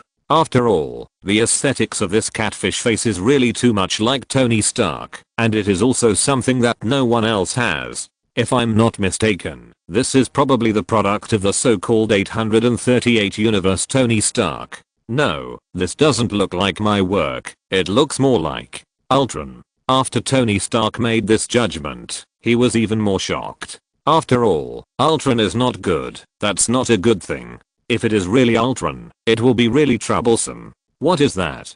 Doctor Strange's face turned ugly when he saw Baron Mordo. He trusted him too much before, and he was knocked unconscious by him. Now he became like this. Hydra. Doctor Strange tried to figure out which one it was. Baron Mordo just said lightly, the Illuminati wants to see you now. Illuminati what? Doctor Strange's hands were shackled before he could figure out what was going on. Then the prison he was in was opened. Facing all this, he knew that he couldn't avoid this trip, so he could only carefully tell Christine, don't let anyone hurt the child. Then, he was taken out. Illuminati? Everyone outside the screen looked at each other. Tony Stark paused, then said, isn't this a mysterious organization behind the scenes in urban legends that controls everything in this world? But as far as I know, it doesn't exist. It really doesn't exist. It's just an urban legend, but that's only in our universe. Obviously, there may really be such an Illuminati in this 838 universe, and it seems that this wizard is a member of it. Tony, you may also be a member of it, Nick Fury said solemnly. But before everyone could think about it, the picture turned, and a portal emerged in a snowy mountain range. The leader was the Wizard King, and behind him was Wanda in a tight suit. The two walked out slowly, and from a distance, there was something hidden in the mountains surrounded by clouds and mist. Everyone noticed that the Wizard King didn't seem to be in a very good state at this time, and her cheeks were covered with scars. Thinking of what Lin Feng said, Wanda killed through the multiverse, everyone had a vague guess in their hearts. That is, Wanda successfully turned evil again. Wanda, who was outside the screen, looked at her weather-beaten face on the sacred timeline, and didn't know what to say for a moment. In the screen, under Wanda's coercion, the Mage King was taken to the ruined palace on the mountain. A long time ago, the first demon, Sithan, carved his magic on this tomb, and the same spell was later copied into the Dark Book. The Mage King explained slowly, but it seemed like he was introducing something ominous. Dark Book. Book of Vishanti? What is the connection between these two? Steven, the braided guy, seemed to have said that the Book of Vishanti could be used to deal with Wanda. What is that? Does anyone know? Tony Stark looked at this scene and couldn't help asking. At this time, everyone's eyes were on Thor and Diana, the Wonder Woman, who were present and had a little connection with the magic side.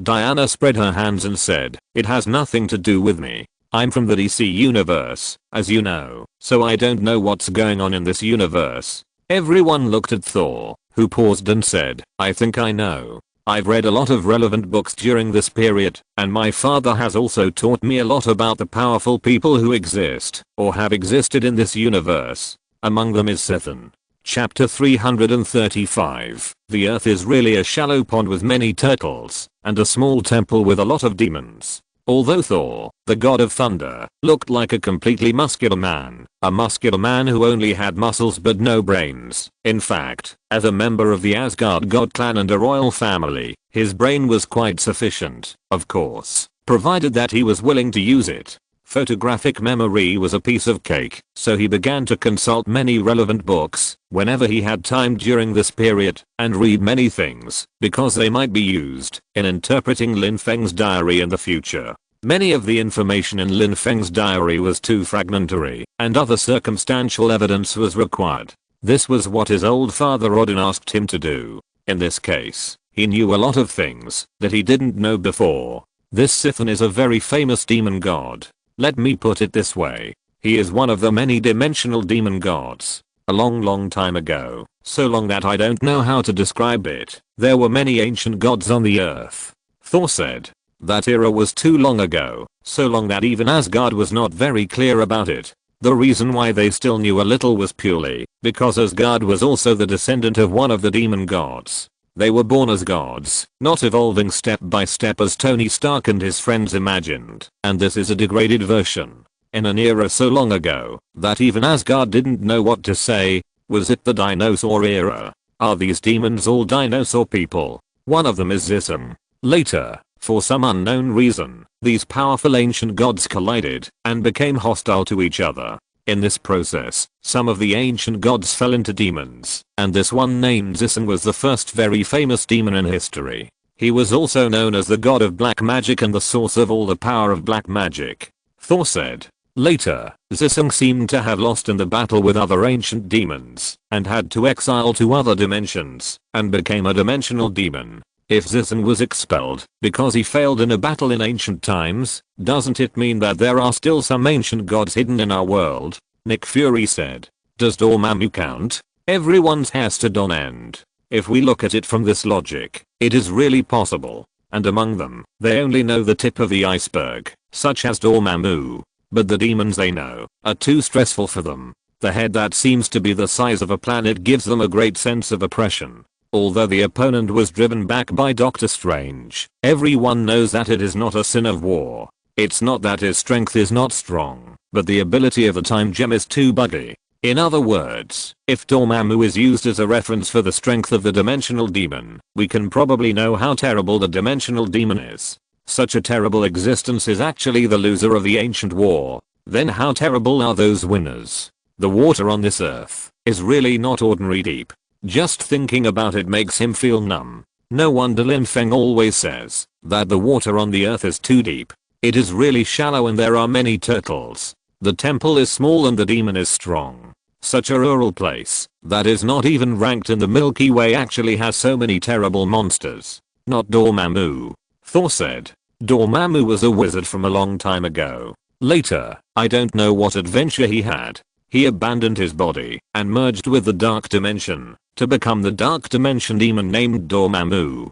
Sithin is the first demon in history which can be traced back billions of years. The two are not the same type of creatures, although they are generally classified as dimensional demons. Everyone understood the difference, but Tony Stark couldn't help but said, so, in other words, ordinary people can also become dimensional demons after birth. Yes, in theory, there are no innate dimensional demons. They are acquired creatures that merge with it and master this dimension before they can become dimensional demons. Among them, there are ancient gods like Sithin who were terrible in ancient times, but there are also ordinary wizards like Dormammu. Thor nodded and answered. Then do you know how many dimensional demons there are? Nick Fury said. It's hard to count how many dimensional demons there are. Even Asgard doesn't know. Thor shook his head and said. Because many dimensional demons appeared earlier than Asgard. Many of them have not been active in the main universe for a long time. Not every dimensional demon has amazing ambitions for the main universe. After all, many dimensional demons are not that powerful. We don't know the universe dimension they are in. Maybe Kamataj knows more. Among the dimensional demons, Dormammu and Sithin are both powerful representatives. Thor said. Everyone nodded and was popularized. So this is the case. This is also consistent with what Lin Feng said before, when he joked that the dimensional demon killed by Ancient One could circle the solar system, because not all dimensional demons are as powerful and outrageous as Dormammu. And what Sithin left behind is a so-called Dark Book, which is probably the origin book of all the black magic in this universe. It can be said that all the black magic can probably be traced back to this book. Thor said. But this book is too evil, so even in the distant past, it was intolerable to all the major forces. Now Wanda wants to find it. I think she has a big plan. But Wanda at that time lost everything. Her brother, her husband, her children, and her mother, so it's understandable. Natasha, the widow, said, and she comforted Wanda beside her. Wanda also felt very wronged at this time. What does this matter have to do with her? But if you say it has nothing to do with her, it's still her parallel time and space isotope. Okay, then what is this book of Vishanti?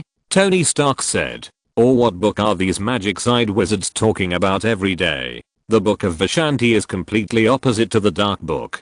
It is the source of white magic in this world, said Thor. And the so-called Vishanti is not a person, but a group of 3 very powerful demons, representing the almighty Osset, the all-seeing Agamotto and the old hogs. Wait, Agamotto? Tony Stark suddenly remembered and said.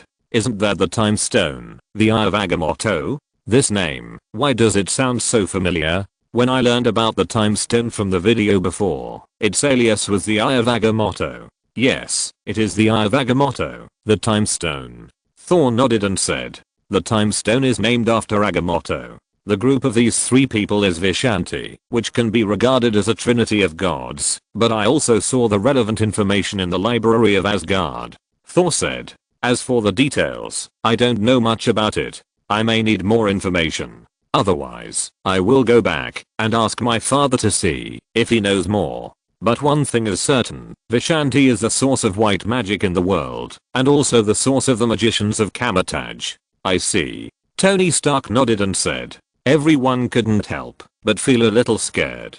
It turned out that there was a demon behind Kamataj. The ancient one they cultivated was so terrible. How terrifying these 3 demons must be. The source of white magic sounds incredible. Thor was also tense in his heart. During this period, Odin had taught him a lot about the terrible things about the earth. The reason why Asgard maintained great restraint on the problems on the earth was not only because of Asgard, but also because of the Olympian pantheon, the Egyptian pantheon, and the Eastern heavenly court. They all avoided the earth.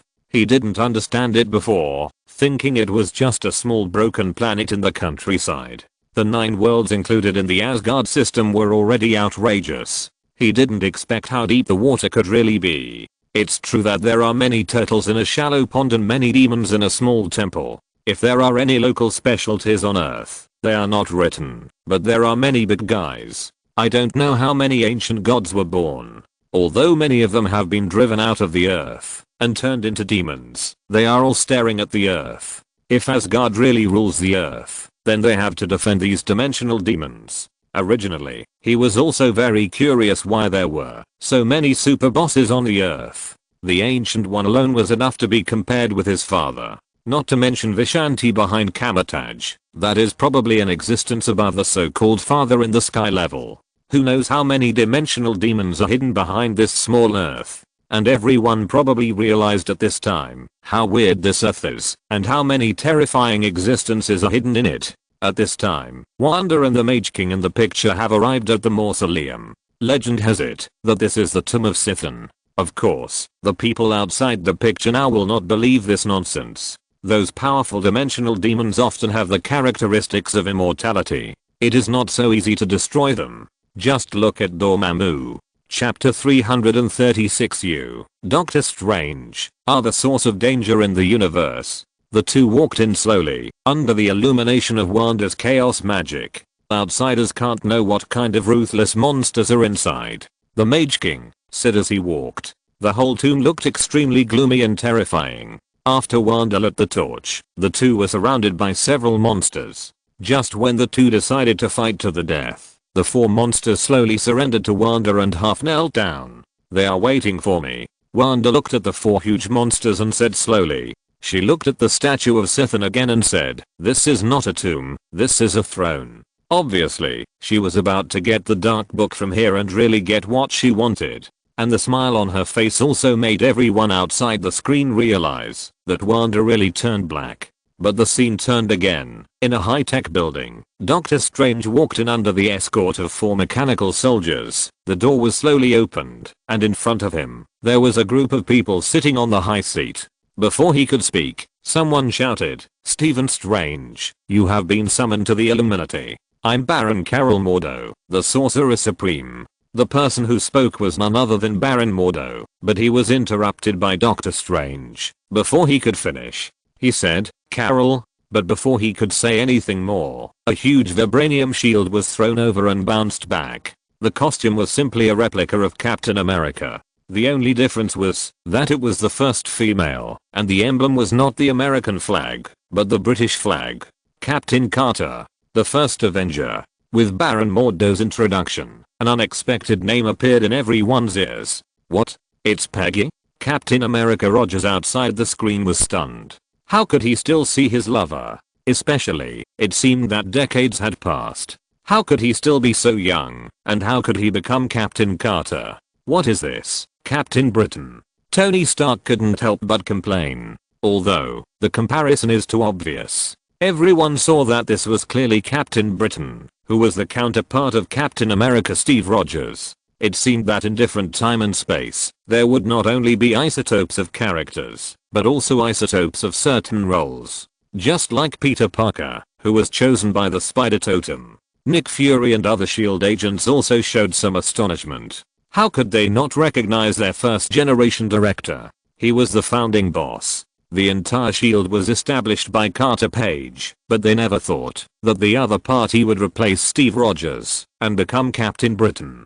But if you think about it carefully, it makes sense, because Carter Page is British. Of course, a British person cannot become Captain America, so it seems reasonable to become Captain Britain. But this feeling still makes people feel a mess, a pot of stew, but it feels a bit reasonable and outrageous. After Captain Carter sat down, Baron Mordo continued to introduce the next person, Brackett Botgun, Terrien the Guardian of the Mist, the King of the Inhumans.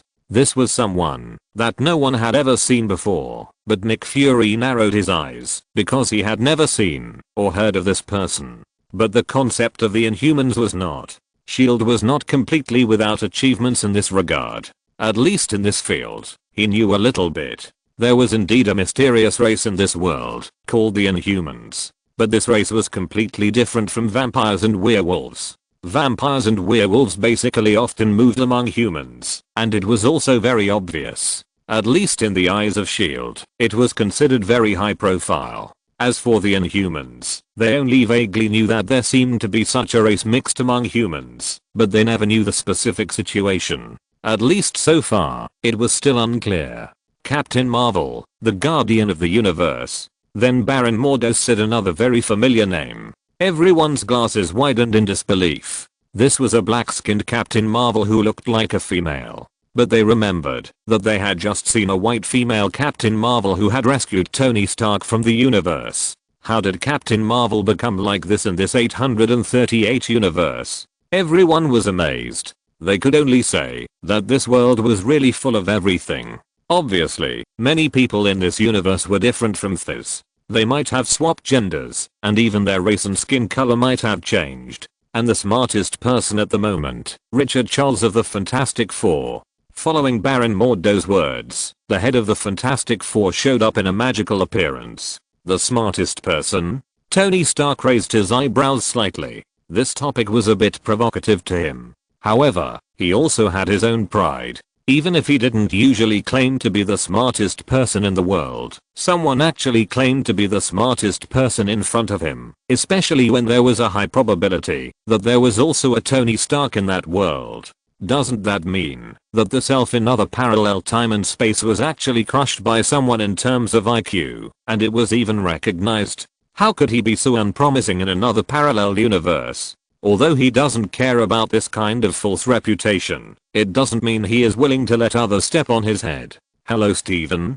Mr. Fantastic asked. Fantastic Four. Are your songs on the charts? Doctor Strange couldn't help but complain. Sorry, are you kidding me? Hearing what Doctor Strange said, Captain Marvel couldn't help but ask. Someone has a fork on his head, but it does have a little bit. Doctor Strange complained about the King of the Inhumans without hesitation, but he was inexplicably imprisoned and inexplicably captured, and he was in a bad mood. You have to thank Black Bolt for not interrupting the conversation. Captain Britain explained at this time. Why? Does he have bad breath? Doctor Strange asked back. This Strange is even more arrogant than ours. Captain Britain said with a bit of sarcasm in the face of such a rebellious Doctor Strange. No, it's just more energetic. Doctor Strange replied. That's now. Captain Marvel said calmly. Steven, you came here and caused chaos and instability in reality. The greater the impact you left behind, the greater the risk of a collision event. Mr. Fantastic explained. Collision event? Doctor Strange couldn't help but ask.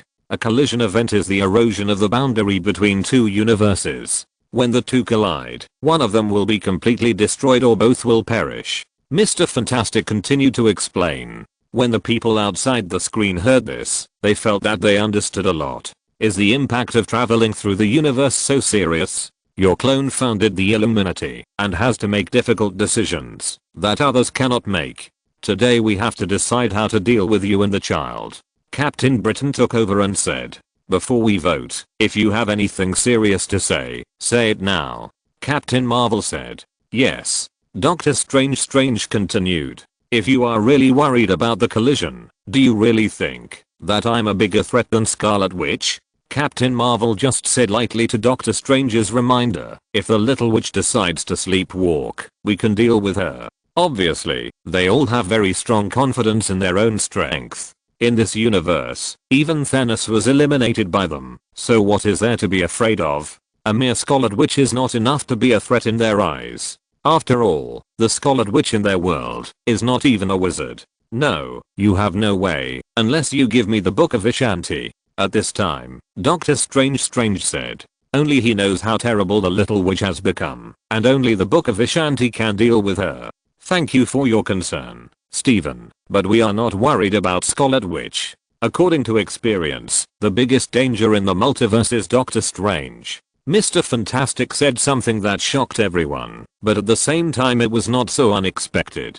That is the biggest crisis in the multiverse, Doctor Strange. Although it is outrageous, it seems to make sense. After all, the Doctor Strange and Spider-Man on that sacred timeline even created a crazy multiverse. Wait, your Doctor Strange is the strongest hero on Earth, who died after defeating Thanos?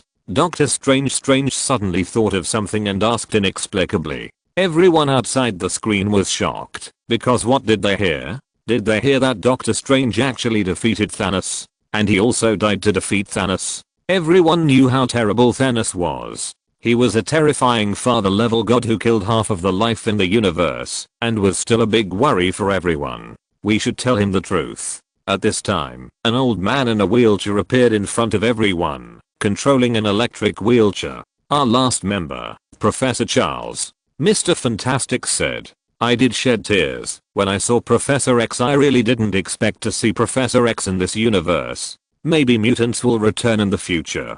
But if according to some versions, Wanda and Pietro are actually Magneto's children, then what should Professor X be called? Chapter 337 Doctor Strange's destruction of the universe is a basic operation. Lin Feng's complaints interrupted everyone's thoughts. This was another superhero that had never appeared before, but Lin Feng seemed to be very familiar with. But at such an old age, could he really fight? However, everyone could see without a doubt that this was probably the leader of the mutants. As for what mutants were, they didn't know. However, there was only one inhuman race before, so it was nothing to have one more mutant now. It was just that what kind of relationship did this race have with humans? Was it a humanoid race that looked similar to humans, or was it a completely new race? Or, in other words, the answer was on the surface of the mystery. Was it actually a mutant among humans, a mutated human? Everyone was more confused. For Wanda and Pietro, it felt too strange. In some versions, that is, in some parallel time and space, they and their brother were actually mutants. Aren't they children from ordinary families? This Magneto, the name sounds very impressive. Doctor Strange in the picture seemed to be very strange as well, and asked, what's the truth? Is there anything else in this world that he doesn't know? Strange didn't die like that, Professor X said. But just as everyone was waiting to see how Doctor Strange in this universe died, the view suddenly turned to Wanda. She checked the spells on the wall of Sithan's tomb, and seemed to know all of them. Then she said to the Mage King, what do you think will happen now? In this situation, she couldn't bear such a result again. For this reason, she had to make the final defense. Anything that might threaten the life of her child was not allowed to exist. I can. Look around you. It's engraved on the stone. I should have ruled everything, but that's not what I want. I just want my baby son. Wanda said lightly. The Mage King said angrily, sacrifice a child's life for this? Even if you can't be with your loved one, you can still get together in some worlds. Isn't that enough? In the endless universe and endless timeline, any problem can be solved. As long as the probability is not zero, there will be a solution. Wanda was not so crazy at first, but because she had lost her child once. Try as you can, but you can't control everything. The Mage King warned. Although they didn't know what was going on with America, and didn't know how she got her abilities, they were still amazed. The ability of the magic side was really not comparable to the current scientific side. Everyone's eyes lit up, as if they were talking about something important. No, I've accepted it. The Mage King said. What I really want to know is, if you can force America to send you to any universe, why do you want to take her abilities for yourself? You knew that would kill her. Of course, for Wanda, maybe what she wants is a safe plan. She not only needs to find a universe where her two children can survive, but also needs to consider the possibility that they may get sick in the future. No one could have imagined that the reason why Wanda kept chasing Doctor Strange and America was just such a simple and plain reason. If we compare the past and the present, it seems that the little girl named America can travel through the universe. If Wanda wants to make up for her regrets, then she can just let America send her to that universe. At this time, everyone remembered that Lin Feng's diary had vaguely revealed that, because the two children were gone, it was very likely that it was related to the devil Mephisto in hell, and then Wanda was going crazy and killing through the multiverse. So she needed America's ability to travel through time and space. His words completely angered Wanda, and she directly cast chaos magic, blasted the Mage King out, and fell directly off the cliff. To protect Billy and Tommy, Wanda said the names of the two little boys. There is no doubt that these are the names of Wanda's 2 children. What if they get sick? In the infinite multiverse, every disease has an antidote. Every problem has a solution. I don't want to lose them again. Wanda slowly said what she really thought in her heart. He had seen too many people trying to control their own destiny, but in the end there was no good result. At this time, everyone even had a creepy feeling. No wonder Lin Feng wrote in his diary before, what is meant by women being weak, but strong as mothers. If they can't be strong as mothers, then they may go crazy for mothers. So this is what it means. There is no need to keep chasing America, and even get a Doctor Strange. Not enough. After removing this obstacle, Wanda began to practice the magic in the dark book, and entered the state of dream walking. And soon everyone knew what the so-called dream walking was all about. There was also a Wanda in another parallel universe, who could take over the body through dream walking. But it was obvious that this Wanda was just an ordinary person, and was actually possessed by Wanda in the 616 universe, and next to her were 2 children. It seemed that she had found her 2 children. Sister, are you crazy? Quicksilver Pietro couldn't help but speak out. He was very sad, watching his sister on the sacred timeline become like this, and actually thought that he could have a child with a robot. But what was even more outrageous was that in the infinite parallel universe, there was actually a sister who was an ordinary person, and gave birth to 2 children.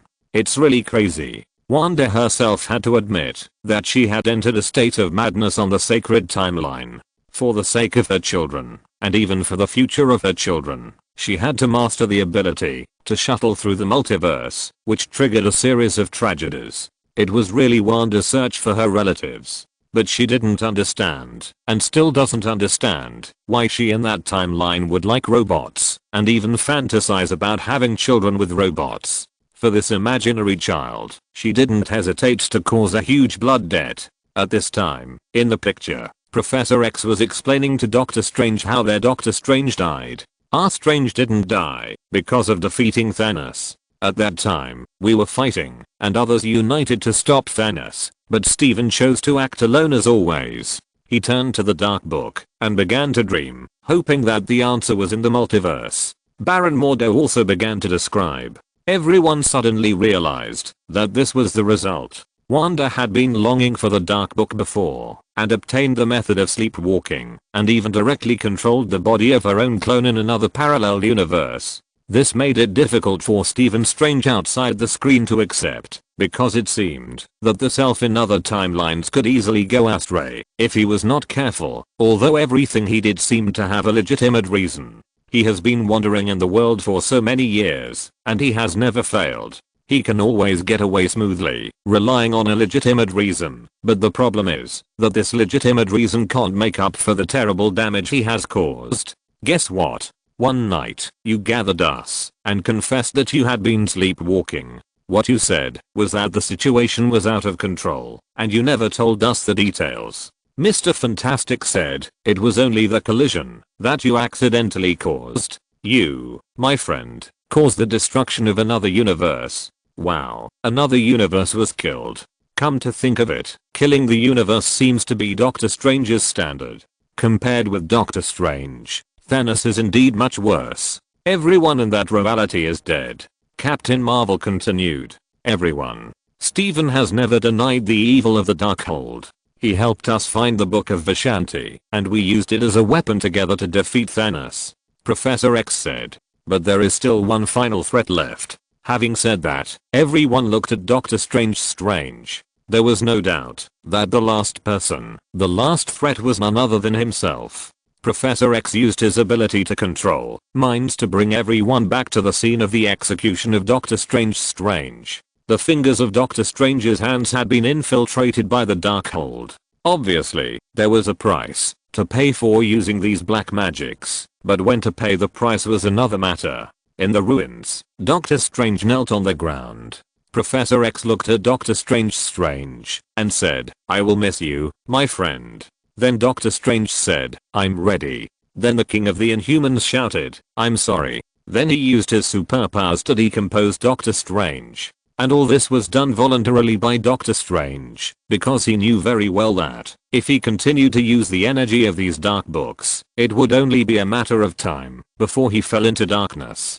For the people outside the screen, although they heard a way to defeat Thanos, they were not happy, because the consequences were too serious. It is difficult to find the Book of Vishanti, unless you use the Dark Book to use sleepwalking. However, if you rely on the Dark Book, you may be controlled by this dark energy. For example, like Wanda, she has become paranoid to the point of being possessed. Of course, it is because she has lost all her relatives and is paranoid. But is there no influence of these dark energies? Among them, the Dark Book and the dark energy must have played a very critical role and corroded Wanda's mind. So this road seems to be possible, but it is not. If you're listening to this novel on a channel other than Fanfic World, it means they downloaded and uploaded it without effort. We cordially invite you to visit our channel, Mundo Fanfic Novelos. There you'll find the original version of this story and you can explore many other novels of various genres. We're waiting for you to immerse yourself in a world of incredible novels.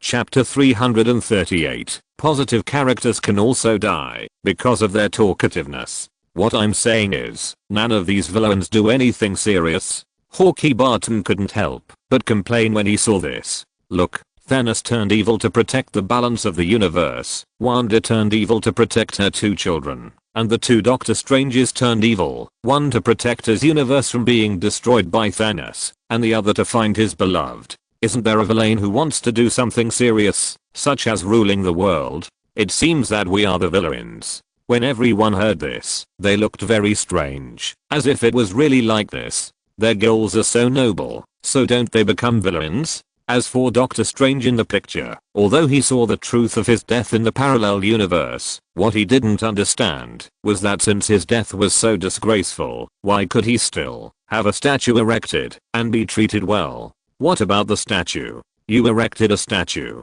Doctor Strange asked loudly. This world needs heroes. We made a difficult decision, because we know Strange's ability, which may be the ability of every Doctor Strange. Captain Britain said, with some helplessness. This world needs a hero. But this does not mean that they will tolerate another Doctor Strange from a parallel universe to come here to make trouble. They know too well how dangerous these Doctor Stranges are. In this world, if there is no Doctor Strange, there may be many dangers, but there may also be fewer troubles. But before they can think about it, the alarms around them sounded. A moment later, they saw Wanda rushing in directly on the projection screen, killing gods and Buddhas.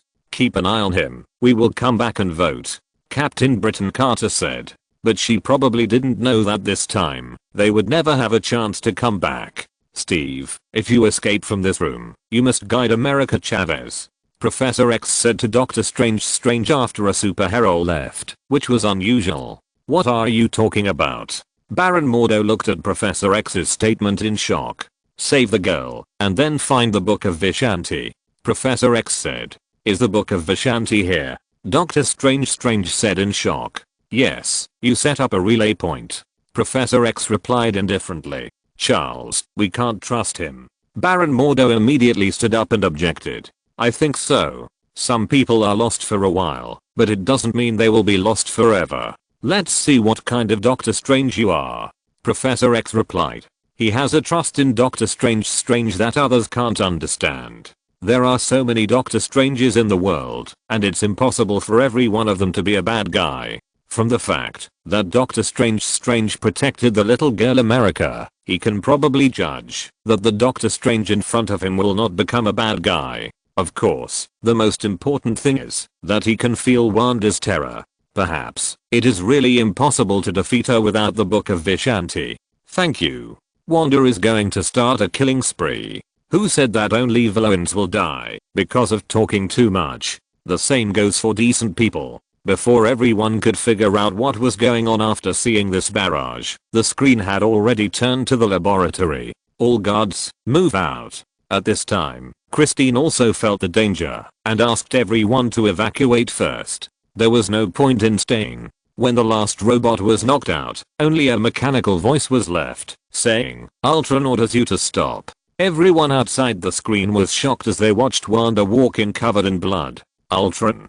Could these robots really be Ultrons? especially for Tony Stark. He felt very guilty for creating Ultron and causing the deaths of countless people. But now it seems that Ultron will become bad, which is not an inevitable result. It is also possible to develop a normal artificial intelligence like Jarvis, as long as the program in the Mind Stone is not used. As long as you are not so greedy, it will be fine. At this time, Wanda looked full of blood, very scary and creepy, and came towards America. At this time, Captain Britain arrived first, followed by other superheroes. Mr. Fantastic was the first to stop Wanda. He said, "Wanda, stop. You are holding an innocent woman, but you can still stop and let her go." Seeing that Wanda didn't speak, Mr. Fantastic thought that his words had worked, and he said, "Please, I have my own children and can understand your pain. Is their mother still alive?" Wanda asked a confusing question. "Yes." Mr. Fantastic nodded and said, "That's great. Someone will stay to raise them." Wanda just said lightly. At this time, she was completely crazy about becoming a mother, and her heart was boiling with murderous intent. Why did everyone come to stop her? She just did what a mother should do. What did she do wrong? At this time, she was already crazy. Hearing this, Mr. Fantastic knew that he could no longer persuade the paranoid woman in front of him. He just said a few words lightly, but he would immediately regret saying this. "Wanda, Black Bolt can destroy you with just his mouth open." Faced with such a threat, Wanda just tilted her head and said sarcastically, "What mouth?" At this time, everyone was horrified to find that Black Bolt's mouth was inexplicably connected together, and then in an instant his brain was crushed by Wanda's chaos magic.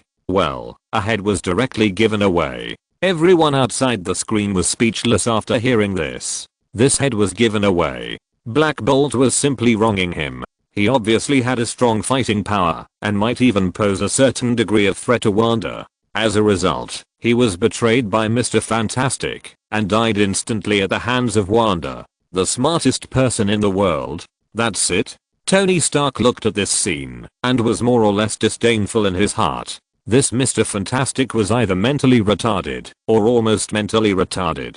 He did not behave like the so-called smartest person in the world. Tony Stark was still a little bit upset about the title of the smartest person in the world. This is a series of performances, even including when he tried to judge Doctor Strange before. Tony Stark was actually a little bit fed up with it, a bit too high and mighty. Although he may not be used to the arrogant Doctor Strange, he still felt speechless when he saw this 838 universe treating him like this. Indeed, Doctor Strange abused the spell of dream walking and even caused a universe to be destroyed and used the Darkhold. But he used the Darkhold to find the Book of Vishanti and finally used the Book of Vishanti to defeat Thanos. It is also a reality. He almost saved you by himself. It's hard to say for other universes, but for your universe, he is a real hero. That's right. How come he became a big sinner in your mouth? It's just that the people need a superhero, so he was established, and he looked reluctant.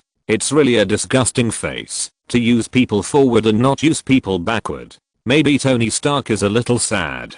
He often does such thankless things, and even the crisis of Age of Ultron is caused by this. So what he hates most is those saints. The conflict between him and Captain America Rogers, on the surface, is the Winter Soldier, but in fact it is a conflict between two concepts. Although he is also very wary of Doctor Strange, he has also come to a similar conclusion that when there is no danger in this world, Doctor Strange may be the biggest danger point. But it does not mean that he will deny the sacrifices that Doctor Strange has made to save the world. And these people are saints to a certain extent, hypocritical and shameless. While enjoying the peace brought by Doctor Strange, they want to criticize him and say that he has killed people in the entire universe. Punishment is fine, and even killing Doctor Strange who has been eroded by the dark power is fine, but this kind of high-ranking judgment makes him feel disgusted, and they are not qualified. If you can do this, you can do it yourself, and you won't let Doctor Strange use the Dark Book to find a way to solve the problem. This is what Tony Stark despises most about these people.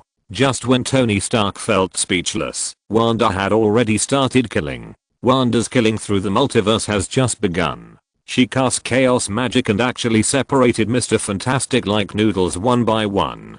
It only lasted for a few seconds. The smartest person in the world, the leader of the powerful Fantastic Four, died directly, and he didn't have time to show his strength until he died. Even Thanos hadn't achieved the killing efficiency before, but Wanda did it, which made everyone gasp. At this stage, with the blessing of twisted maternal love, Wanda was so terrifying. There is no doubt that Wanda at this stage has truly reached the level of a father-in-law. When facing superheroes who have not reached this stage, her strength is simply overwhelming. Even if it is just dream walking, with the help of another body of her own, her strength is still terrifying to the point of numbing one's scalp. Chapter 339. Wanda gets 6 kills. She is totally amazing. At this stage, Wanda is undoubtedly a godlike existence, and basically has no rivals throughout the whole process. Then Captain Black and Captain Britain Carter immediately launched an attack on Wanda, and Captain Black also showed enough strength, and even fought Wanda to a standstill. Captain Britain Carter did not admit defeat in the face of Wanda, even though the gap in strength between the two sides was huge. Wanda asked a little puzzled, "Haven't you had enough fun yet? I can spend the whole day with you." Captain Britain Carter spit out a mouthful of blood and said. Captain America Rogers frowned outside the screen. Isn't this his word? But then he saw a moment that made him extremely painful. That is, when Captain Britain Carter, like Captain America Rogers, threw a shield to hit Wanda. Wanda caught it and threw it back, instantly cutting her off in the waist. Killed another one. At this time, Wanda had killed a lot of people and had completely become a murderer. At this time, everyone outside the screen felt their scalps tingling. Only then did they understand how much gold content Lin Feng had said in his diary about killing through the multiverse. It was simply terrifying. Killing superheroes was just like killing chickens and dogs, and the efficiency was higher than that of Thanos. At this time, the last Captain Marvel was late again. She was late like this every time. Among these people, in fact, only Captain Marvel could barely deal with Wanda. "Get out of my universe," Captain Marvel roared. But in the following collision, both sides were injured, but Wanda reacted first and used a huge statue to smash Captain Marvel to death. Wanda won again. So far, this is the number of superheroes that Wanda has killed after she started killing in this video. 5 kills. Not counting the miscellaneous soldiers, she also completed 5 kills including superheroes. The first one killed a pigtailed Doctor Strange, the second one killed Black Bolt, the third one was Mr. Fantastic, and the fourth one cut off Captain Britain Carter in half. In the end, even Captain Marvel was killed by her directly. Seeing this scene, the people outside the screen couldn't help but frown slightly. In their opinion, Captain Marvel was really wasting this good strength. This strength was much stronger than others, but the combat power he exerted was not even half of his own strength, and he was easily killed by Wanda.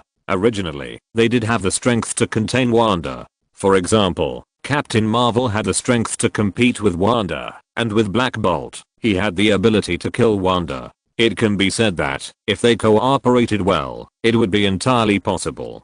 But a series of idiotic operations directly overturned this possibility, and it can be said that he had ruined it all. No wonder Lin Feng said that not only villains will die because of talking too much, even good people will die because of talking too much. This Illuminati is really a typical example of good people dying because of talking too much. Tony Stark said, "The most important thing is not to be mean and expose your cards." Tony Stark's words were full of disdain for Mr. Fantastic. Secondly, facing such a terrifying existence, we still have to fight together. We could have won, but it turned out like this. Tony Stark said. This shows that what Lin Feng said in his diary is correct. Captain Marvel is a bad teammate. It's even worse than a bad teammate. It doesn't matter which universe it is. We can't put all our hopes on such a bad teammate. Everyone also remembered that Lin Feng's diary did mention that Captain Marvel was a bad teammate. Before, they didn't understand how a bad teammate could be. Now they understand that he is really a bad teammate. This can probably be seen from the Captain Marvel of the 838 universe. After all, they are actually isotopes of the same parallel time and space. They are just different skin colors and races. But in essence, they are actually the same person. Even Nick Fury, who wanted to explain a little to Captain Marvel, was speechless at this time. After all, the Captain Marvel of the 838 universe was indeed a very bad teammate, even to the extent that he had nothing to say. He obviously had the strength to fight Wanda, but he didn't show it at all. Wanda got a quad kill. Isn't this just a joke?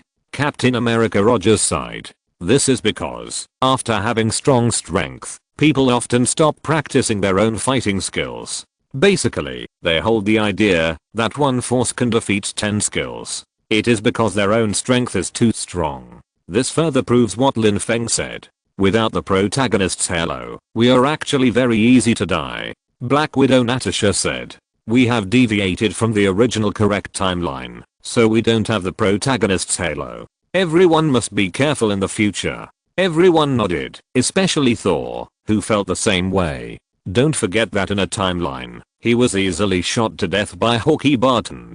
Before, they all thought that Thor was shot to death because he didn't have the blessing of divine power, but now looking back, they found that the reason why Thor was shot to death was not because he didn't have the protection of divine power, but because he didn't have the protection of the protagonist's halo. Thor, who was protected by the protagonist's halo, was not dead, even when he was hit by the destroyer armor with all his strength. Under normal circumstances, even his physical body would be destroyed. Moreover, he was not just immortal, but he turned back into Thor and took back his divine power. Everyone's hair stood on end, and they realized at a deeper level how important the protagonist's halo, which was invisible and intangible, was to them. They had seen the fate of those who were not the protagonist but stood out, or those who dared to stand in front of Wanda, the big devil, were killed by him. Only Doctor Strange was still alive. There was no other reason, because he was the protagonist on the sacred timeline.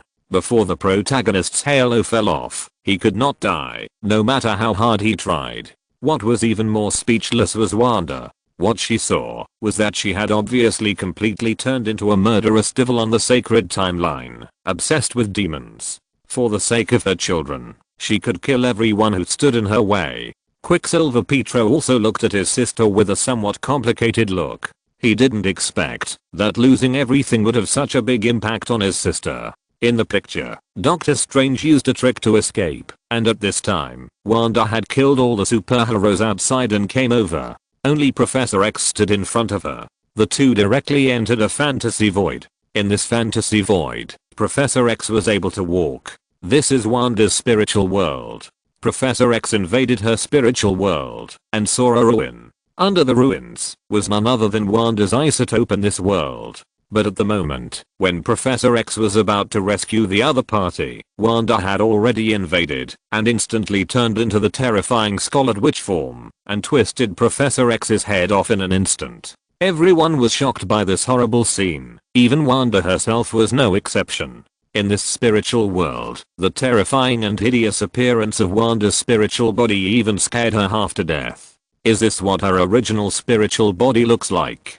This is simply a terrifying situation. Is this what I really look like? Wanda said in shock. Sister, you are really scary. I was scared by your sudden appearance just now. Quicksilver said. Wanda nodded. She was scared by Wanda herself. Wanda completed the 6 skills. Wanda seemed to be a scary monster in a horror movie, limping and chasing after the protagonists, especially Stephen Strange who had just joined them. Wanda no longer had the friendliness and cuteness of the past. She completely turned into a monster in a horror movie, covered in blood, limping, and looked extremely scary. She was completely blackened and corrupted. She was not much better than the corrupted zombie version, and was even more terrifying. Everyone almost watched Doctor Strange really find the Book of Vishanti, but before they could be happy, Wanda had already chased them. She controlled America with one hand, and even used America's ability to open a space portal to send Doctor Strange and Christine to the boundless universe. At the same time, she also opened the door to her own universe, in which she was controlling the actions of her clone. Then she threw America over, and after a moment, that self finally woke up, and Wanda's clone also woke up. What shocked everyone was that after Wanda's 838 universe clone woke up, she immediately cast chaos magic, and could fly into the sky and hide in the ground. She didn't even need to learn magic, as if she knew it. So, it's really like what Lin Feng said in his diary, Wanda's magic comes from herself. In fact, every Wanda has this magical power hidden in her body. Her power comes from herself, not like Doctor Strange and Kamar-Taj, which is the result of acquired learning. Agent Hill said as he watched this scene. It's just that Wanda in many parallel universes cannot awaken chaos magic, or they don't have the opportunity. But Wanda in the sacred timeline has the Mind Stone, the Mind Scepter, which helps her develop her own abilities. And she uses sleepwalking to possess her own body in the 838 universe, and also turns on the switch of the superpowers of Wanda in the 838 universe. Am I right in understanding this?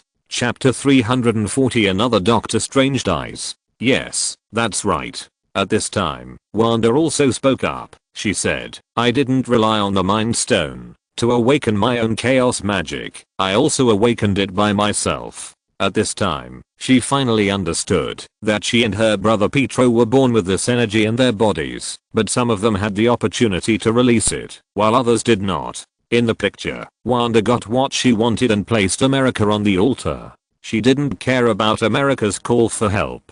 This is not what your child wants, America exclaimed. And Wanda just circled around her lightly, and then said, they will never know. Maybe not, America said coldly. But you will. At this time, the picture turned again, and it was Doctor Strange and Christine who came to a dilapidated world. This world seemed to be disintegrating, which was very scary. This seemed to be the result of the collision of two worlds, and there was a dilapidated scene everywhere. The space was upside down and there was a dead silence. At this time, everyone also saw for the first time what kind of terrible consequences would be caused to reality after the collision of two universes. Faced with such a dilapidated scene, Doctor Strange tried to find himself in another universe, which could be regarded as the clone of his clone. He came to a broken sanctuary, which was also a scene after the end of the world. Everywhere was extremely dilapidated. Following the footsteps of Doctor Strange, he stepped on the spiral staircase step by step, walked up, and came to the second floor, which was grey and white, as if there was no one at all.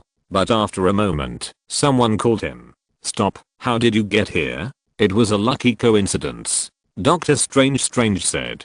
At this time, he looked coldly at the person walking down the stairs. It was none other than Doctor Strange in the parallel time and space. Who are you? What are you? Doctor Strange in the broken time and space looked at Doctor Strange and asked the doubts in his heart. I'm one of us. Doctor Strange didn't know how to describe this relationship.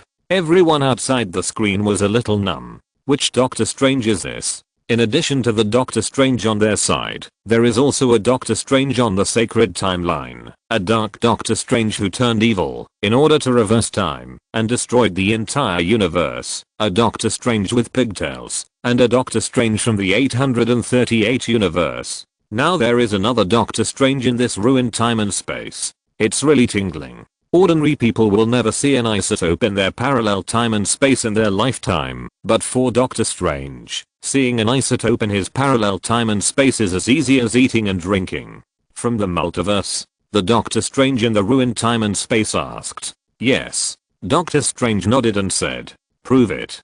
Doctor Strange in the ruined time and space said. Doctor Strange was silent for a moment and said, we have a sister, Donna, but she died when she was a child. How did she die? Doctor Strange in the ruined time and space continued to ask questions and walked down the stairs while asking. We were playing on the frozen lake and she fell into the lake and I couldn't save her. When mentioning this sad past, Doctor Strange was extremely sad and even choked up. Even Stephen Strange outside the screen couldn't help but feel uncomfortable. His eyes were red. That was a long time ago, and he thought he could forget it, but who knew that the memory suddenly came to his mind. He studied medicine, partly because of the guilt at the time. It sounds right. Doctor Strange of ruined spacetime said. But I'm afraid we don't talk about that thing, right? Yes, I won't talk about it. I guess your world is not always like this, right?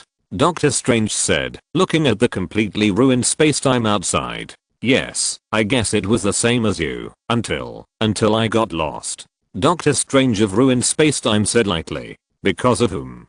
Doctor Strange asked. At this time, everyone could see his appearance clearly. His appearance was even older, as if he had experienced a great disaster, and his voice was a little hoarse. Everyone instinctively realized that the destruction of this time and space could be related to this broken time and space Doctor Strange. If there was really a connection, it would mean that Doctor Strange had killed another universe. The Dark Doctor Strange, who was obsessed with resurrecting Christine, had already killed a universe, and then the Doctor Strange of the 838 universe killed one, and the Doctor Strange of this broken time and space killed another. As far as they knew, 3 universes had been completely destroyed because of Doctor Strange. No wonder the people of the 838 universe said that the real danger was not others, but Doctor Strange himself. Even if Thanos came, it would not have caused such terrible consequences. What do you want? Facing Doctor Strange's question, Doctor Strange of the broken time and space did not answer directly, but asked,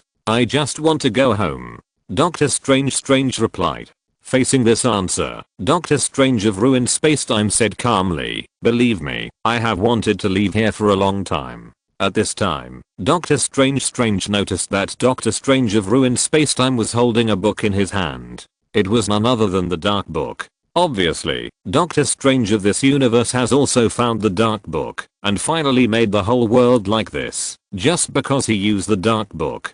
Dark Book. You are guarding the Dark Book in this universe? Doctor Strange asked. Yes, there is a good reason. Doctor Strange of ruined spacetime said. This is just the beginning. I can use it to help me communicate with my universe. Doctor Strange seemed to have grasped a little hope, but he felt a little weird. The self in front of him was a little evil. Be careful, the Dark Book will cause serious casualties. Doctor Strange of ruined spacetime said. It's not that I'm cruel, but how serious the casualties can be. Doctor Strange said. Not only to its reality, but also to its readers. Doctor Strange of ruined spacetime reminded, "I'm sorry it can't save your spacetime, but maybe you can help save mine." Doctor Strange tried to convince his other self. "Are you happy, Steven?" Doctor Strange of ruined spacetime said as he stepped back. "What?" Doctor Strange didn't understand what this meant. "Are you happy, Steven?"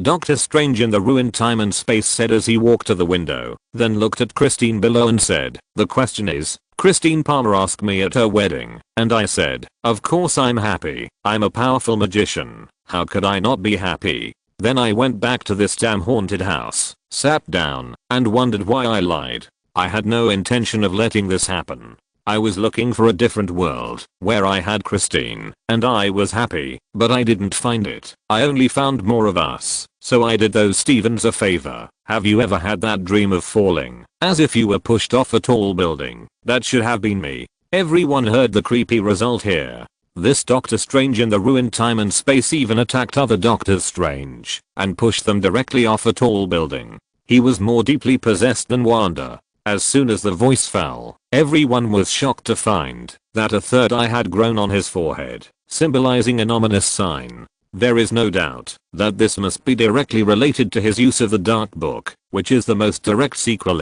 Doctor Strange in ruined spacetime wanted to use the Dark Book to exchange for Christine. He was already obsessed with it, but Doctor Strange certainly would not agree. The two sides started fighting directly, using the notes in the score as a means of attack. The strength of the two can be said to be evenly matched. In the end, Doctor Strange blasted Doctor Strange in ruined spacetime away with a single move, causing him to fall heavily on the spikes on the fence and die directly.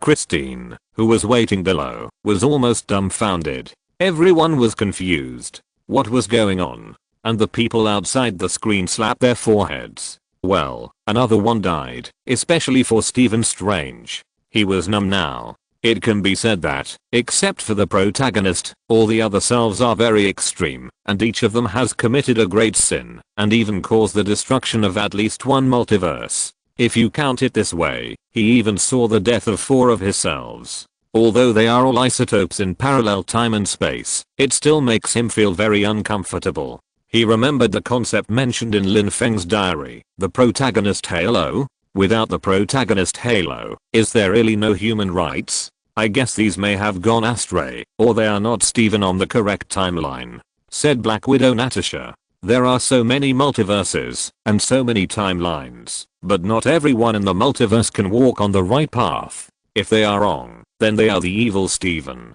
Everyone nodded. If you count it this way, it is very likely that in the long history, there are also their evil variants. For example, the evil Iron Man, the Hydra Captain America, the Hulk who rules the world, and the Thor who kills the world. Chapter 341 Hydra launches. At the last moment of the scene, in order to rush back to save people, Stephen Strange planned to find a way back through the Dark Book, but there was no other way for a while, and finally decided to use sleepwalking like Wanda. Even Christine said angrily, "You strangers are all the same." Faced with such accusations, Doctor Strange could only admit that, well, they are indeed the same. In order to achieve the ultimate goal, they will do whatever it takes. Even Stephen Strange outside the screen fell into deep thought at this time.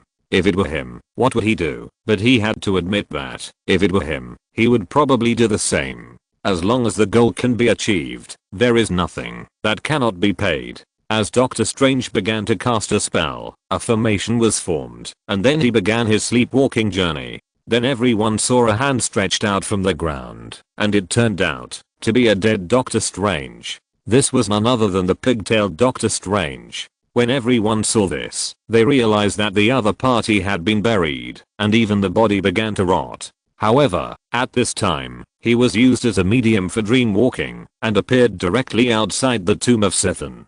Because Doctor Strange is still in other parallel universes, he can't come back for a while. At this time, countless souls of the dead in hell flew out, flying around Doctor Strange, screaming, "Stephen Strange, it is taboo to possess the remains of the dead. Stop dream walking, otherwise you will face eternal consequences." At this time, no one expected that in the face of the bites of countless souls of the dead, Doctor Strange actually came up with another way. He actually used their power to form wings for flying and flew to the temple. The whole process was very dangerous, but very exciting, and everyone's adrenaline surged. "I actually dream walked, you hypocrite." Seeing Doctor Strange, Wanda was very angry. The other party kept accusing her of dream walking, but she dream walked. It was simply a despicable hypocrite. She launched an attack directly, but was blocked by Doctor Strange using the souls of the dead in hell. "If you want to kill me this time, you can't just kill this one,"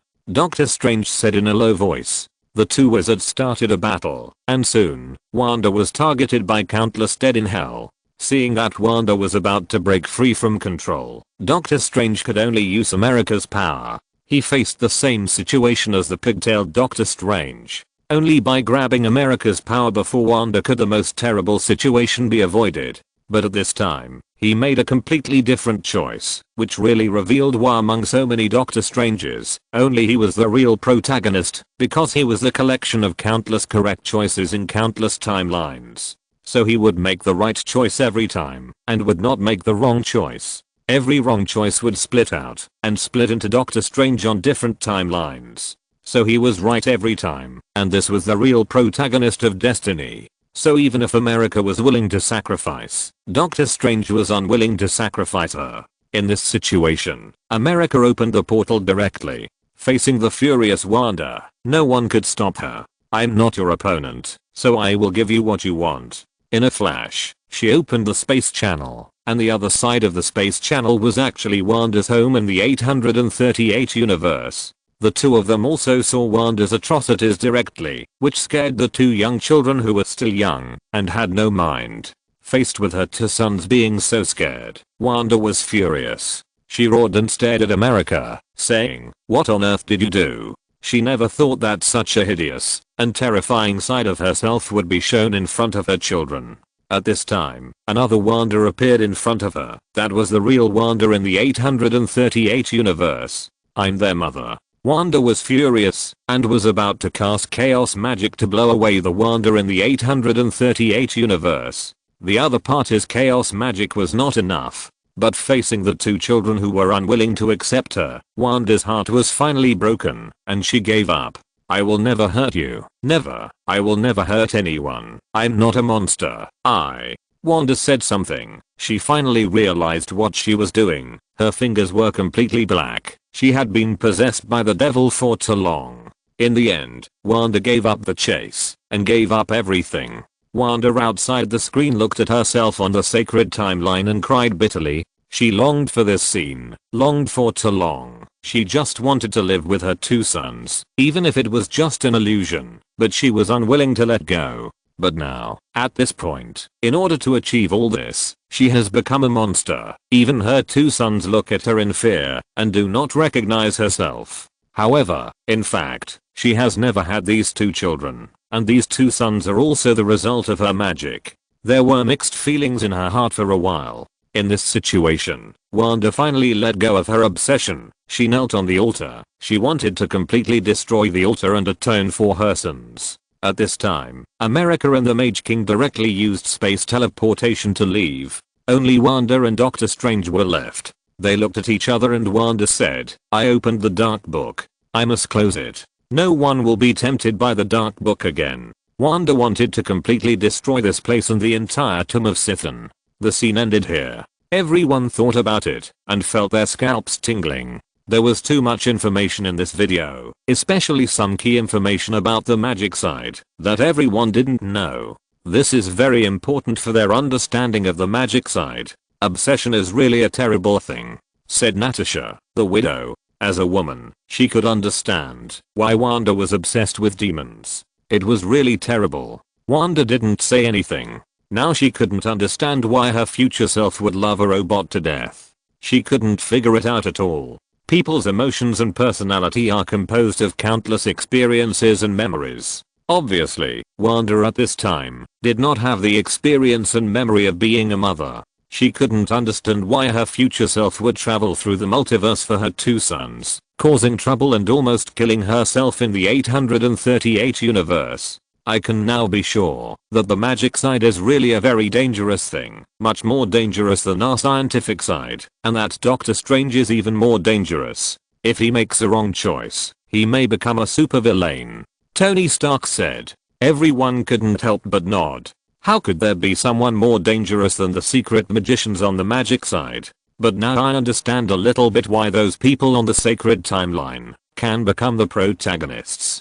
Faced with the same situation, the 2 Doctor Strange made completely opposite choices. Maybe superheroes and supervillains are just a thought away, Diana said. Everyone nodded. This time they learned a lot of secrets of the magic side, including the Dark Book, the Book of Vishanti, etc. It was really eye-opening. They could actually travel to other multiverses through dreamwalking. Should we also establish a permanent organization to monitor people from other multiverses? I always feel that it will be useful in the future. Bruce Banner said. Since Doctor Strange and Spider-Man opened up the entire multiverse, visitors from different time and space may be very common in the future, not just the few we know about now. That makes sense. I will also develop related equipment when I go back, which can monitor space fluctuations in the first place. Tony Stark nodded and said immediately. Everyone nodded and waited for a while. After there seemed to be no follow-up, they finally dispersed. It was late autumn of 2013. Nick Fury was wearing a leather coat and driving his car on the road. Suddenly, a mud truck jumped out from the side of the road and knocked his car out and hit the wall of the roadside building. This sudden car accident made the people around panic and fled frantically. But soon, multiple vehicles attacked from the front and back, trapping Nick Fury in the car and hitting it continuously. The feedback from the car's artificial intelligence was all around his ears. Various gunshots continued. Even from the vehicles attacking from the front and back, there were members of the special operations team wearing equipment preparing to bombard with rocket launchers. At this time, Nick Fury kept trying to stabilize the car body while taking out his mobile phone and making a call. Steve, prepare for action. Suddenly, not long after, another fierce gunshot was heard, and another group of special operations team members with faint red glow all over their bodies directly attacked the people surrounding Nick Fury and killed them all in a short time. Then Nick Fury finally got out of the broken and messed up vehicle. Alexander Pierce. Nick Fury stared at the sky. There was no doubt that Hydra was preparing to attack him. But fortunately, he was not unprepared. He had known this for a long time and even risked his life to lure them out. When they were out, he would have a reason to attack. Chapter 342, Destroying Hydra. After receiving the order, the entire SHIELD moved. The agent teams that Nick Fury had arranged long ago began to arrest people according to the list. Starting from SHIELD, the major countries directly launched a cleanup. This time, the activity was not only in SHIELD, but also in cooperation with major countries. After the leaders of various countries knew that Hydra was lurking in their territories, they were also very angry and secretly cooperated. They waited until today, when the list of Hydra was roughly mastered, and then they simultaneously launched a cleanup operation. Although it cannot be said that it is completely mastered, it is enough to make countries realize that it is difficult to completely eliminate Hydra, and naturally they will be vigilant. Hydra was also caught off guard. They only planned to get rid of Nick Fury, but they were not ready to subvert the world. What's going on? Alexander Pierce was furious. He suddenly received a call. A large number of his followers were being cleaned up, and many Hydra action teams were completely wiped out. Originally, because of the previous New York War, the Hydra in the United States suffered extremely heavy losses, and now it is even more miserable. Before he could figure out what was going on, the door of the office was kicked open, and Nick Fury rushed in with his men. Nick Fury. Alexander Pierce said with a forced calm. What are you doing? You probably didn't expect that I'm not dead yet, and as for what I'm doing, of course I'm here to catch the remnants of Hydra, Pierce. Nick Fury sneered.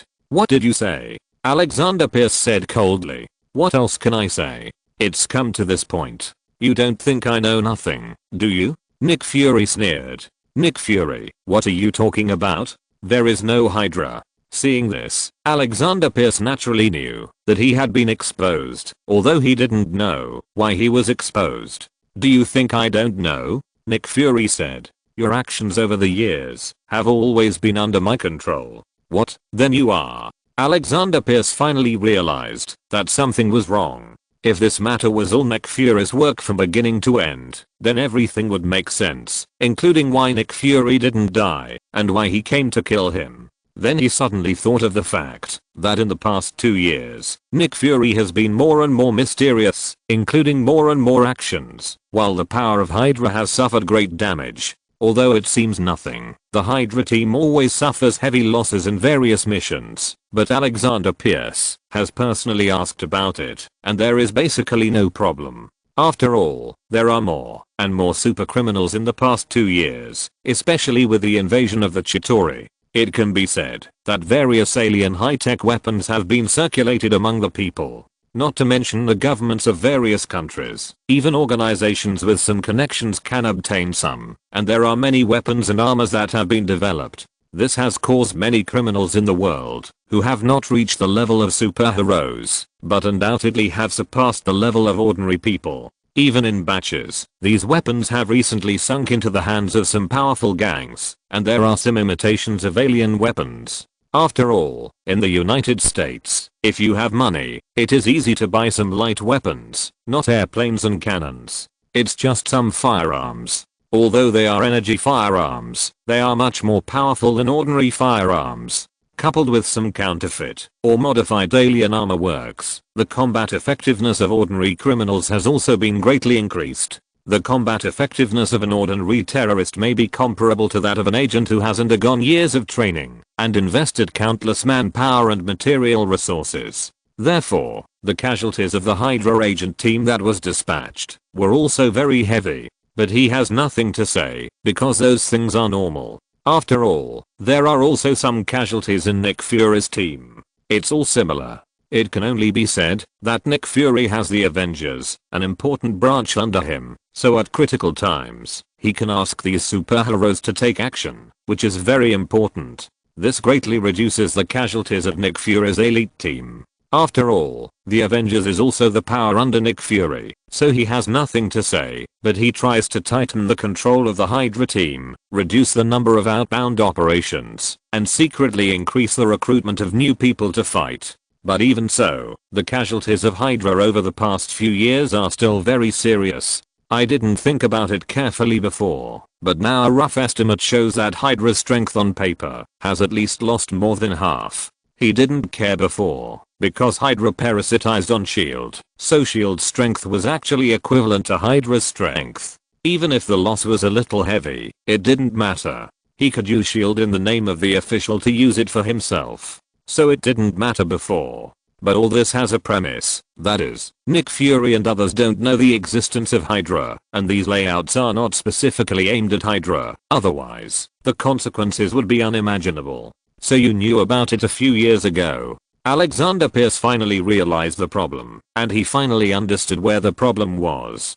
If Nick Fury knew about their existence a few years ago, but he kept it to himself, with Nick Fury's personality and style of doing things, he must have secretly investigated the scale of Hydra, so he didn't act rashly. In other words, he always thought that he was in the dark and Nick Fury was in the light, but it had already been quietly reversed. Yes, I knew about Hydra a few years ago. You should know me. In the past 2 years, I have been looking for the traces of Hydra to see how far you, the bugs in the gutter, have infiltrated. Nick Fury sighed and said, I just didn't expect that even you are a Hydra. When he first learned the news, he also felt incredible, because it was Alexander Pierce who promoted him. How could he be a Hydra? However, he also knew Alexander Pierce's character very well. If he had a choice, he would definitely choose someone from Hydra, but it was obvious that his faction was too powerful in SHIELD. It was so powerful that the 5 major member states were all paying attention. If they continued to support Hydra to take over, SHIELD would inevitably be suppressed. This was inevitable, and it would be more harm than good. No one in power could allow this to happen.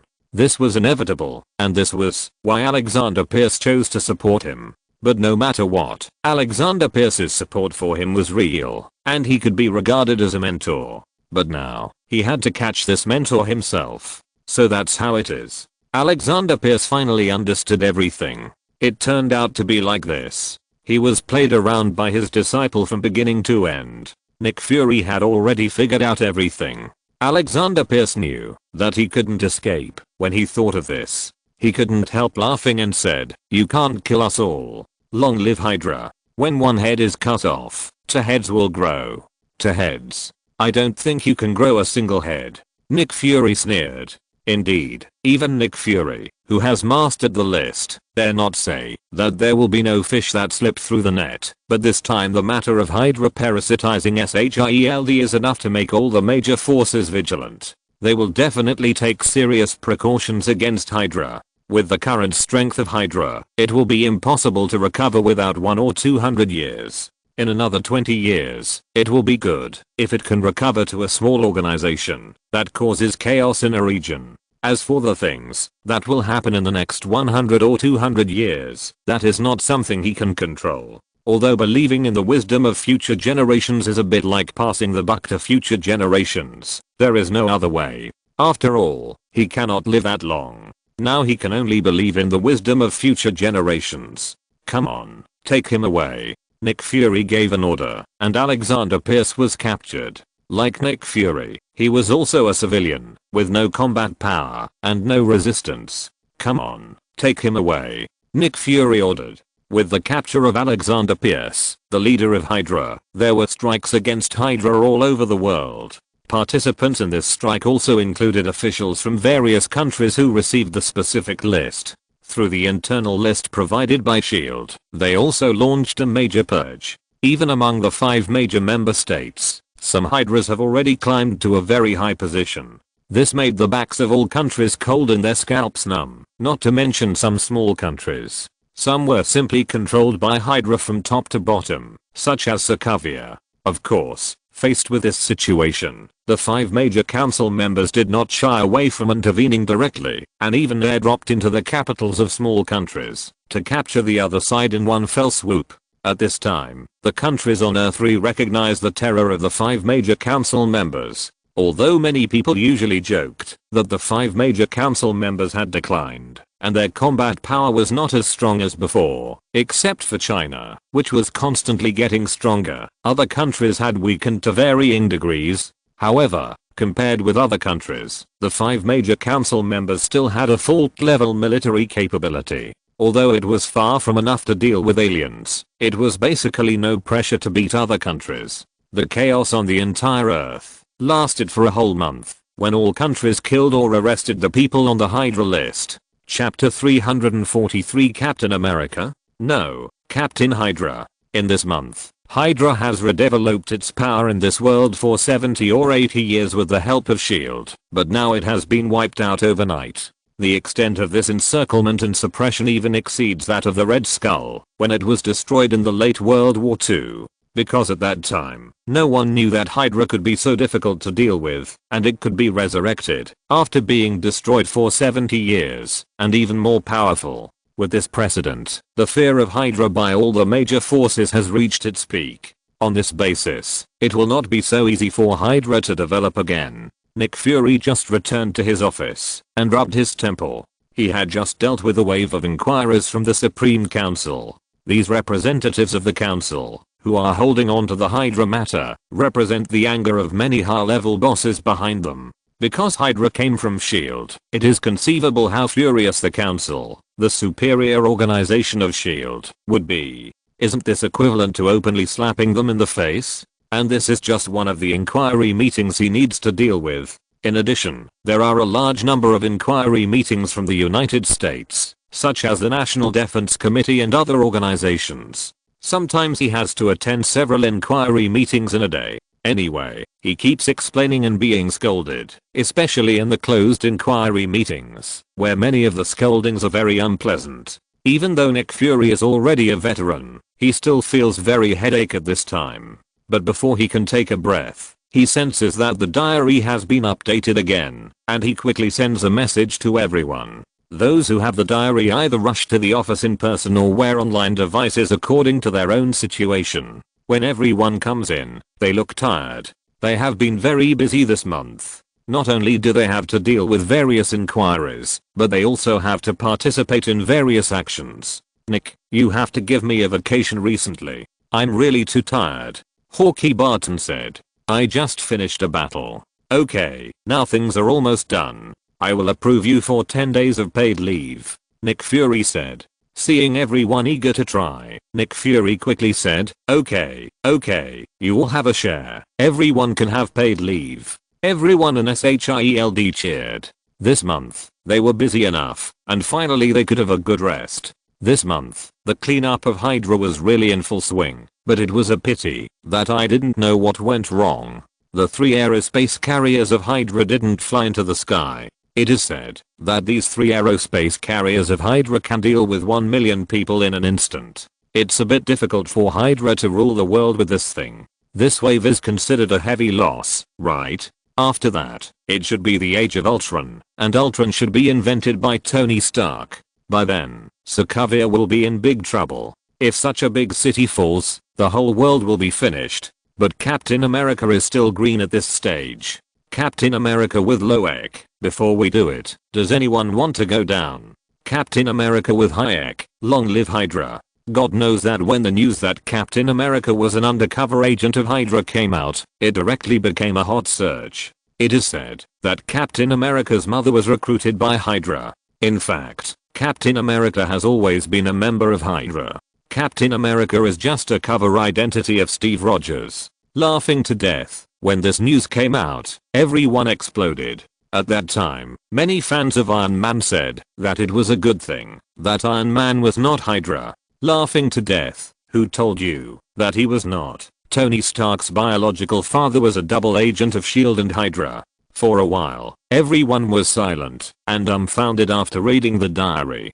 This Captain of Hydra. Hydra Iron Man? This revelation is earth-shattering. All the previous complaints about Hydra were quickly skipped, and everyone's attention was focused on the following point. No one even paid attention to the Age of Ultron. Everyone looked at Tony Stark and Captain America Rogers. Impossible. My father is Howard Stark. Tony Stark immediately retorted. Lin Feng is spreading rumors again. I don't think it's a rumor. Lin Feng said long ago that in different universes, everyone's identity may be different. For example, Wanda and Pietro are the so-called children of Magneto in some universes, and he once mentioned in his diary that in some universes, you are just your father's godson and are adopted.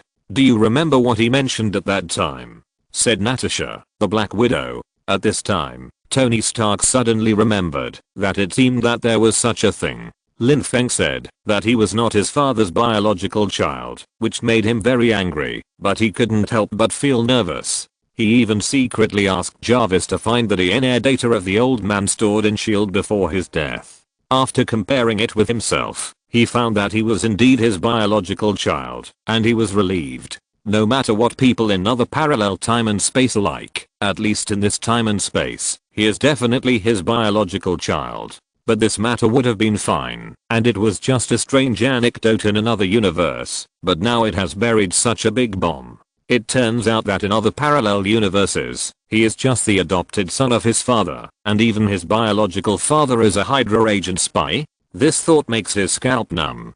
Compared with Tony Stark, who was only said to have a double agent, Captain America Rogers was directly said to be a member of Hydra, and Captain America was just an identity used by Steve Rogers to cover up. This accusation is not to be underestimated. I'm not. Captain America Rogers shook his head and said, I can't be. I have nothing to do with Hydra. No one knows better than him that he is really not Hydra, and it is impossible for him to be Hydra. In order to destroy Hydra, he has also fought for his whole life. Everyone thought about it, and it seemed to be true. If Captain America Rogers was Hydra, why would he personally stop the Red Skull's actions? Is it possible that it is also an evil variant of the captain of some parallel universe? At this time, Coulson immediately thought of another possibility. He is the #1 fan of Captain America Rogers, and he can't accept the collapse of his idol at all. If Captain America Rogers is Hydra, then the idol he is chasing has completely collapsed into ruins. He can't stand this. Yes, it is very likely so, Agent Hill said immediately. Looking at Lin Feng's attitude towards the captain, it doesn't seem like he is treating a supervillain, right? He even praised him quite a bit. Everyone thought about it and realized that it was indeed the case. Lin Feng was a bit cowardly, but he also had a clear distinction between love and hate. If he was a supervillain, he would not have a good face. Thinking about it this way, it is probably clear. In fact, everything is very clear, but it is normal for a parallel universe to have an isotope. After all, Doctor Strange has so many evil clones, it is reasonable for Captain America Rogers to have one. Wandifa. How is this possible? Spider-Man Peter Parker was looking at the contents of the diary on the roof and felt incredible. Captain America is Hydra. Tony Stark's biological father is also Hydra. What kind of a development is this? He didn't know about Hydra. In fact, most Americans are ignorant of history, especially children of ordinary people. Not to mention history, even ordinary general education is lacking. It is too difficult to let the illiterate and semi-literate groups of up to 80 million know some common sense. However, during this period, with the actions of S.H.I.E.L.D. against Hydra, many old stories have been rediscovered, including the actions of Captain America Rogers, which were not only against the Third Reich, but also against Hydra. For these secret organizations, governments of various countries tacitly do not let the public know too much, so Hydra is not very well known, and only some history fans will go deep into the original things. But now it has exploded all of a sudden, especially Captain America Rogers personally came out to testify, which has increased countless credibility.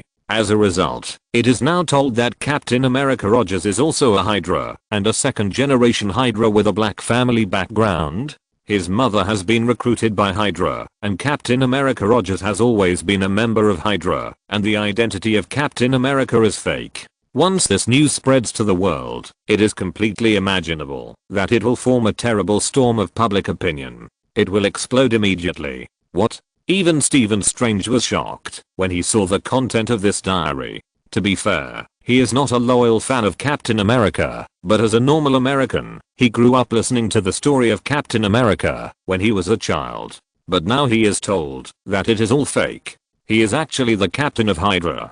How can he bear this? Even a non-loyal fan of Captain America like him feels that his worldview has exploded. If it is really seen by his loyal fans, it will really set off a frenzy. Spider-Gwen also has the same feeling. What is the boss doing? Is he crazy? How can Captain America be Hydra?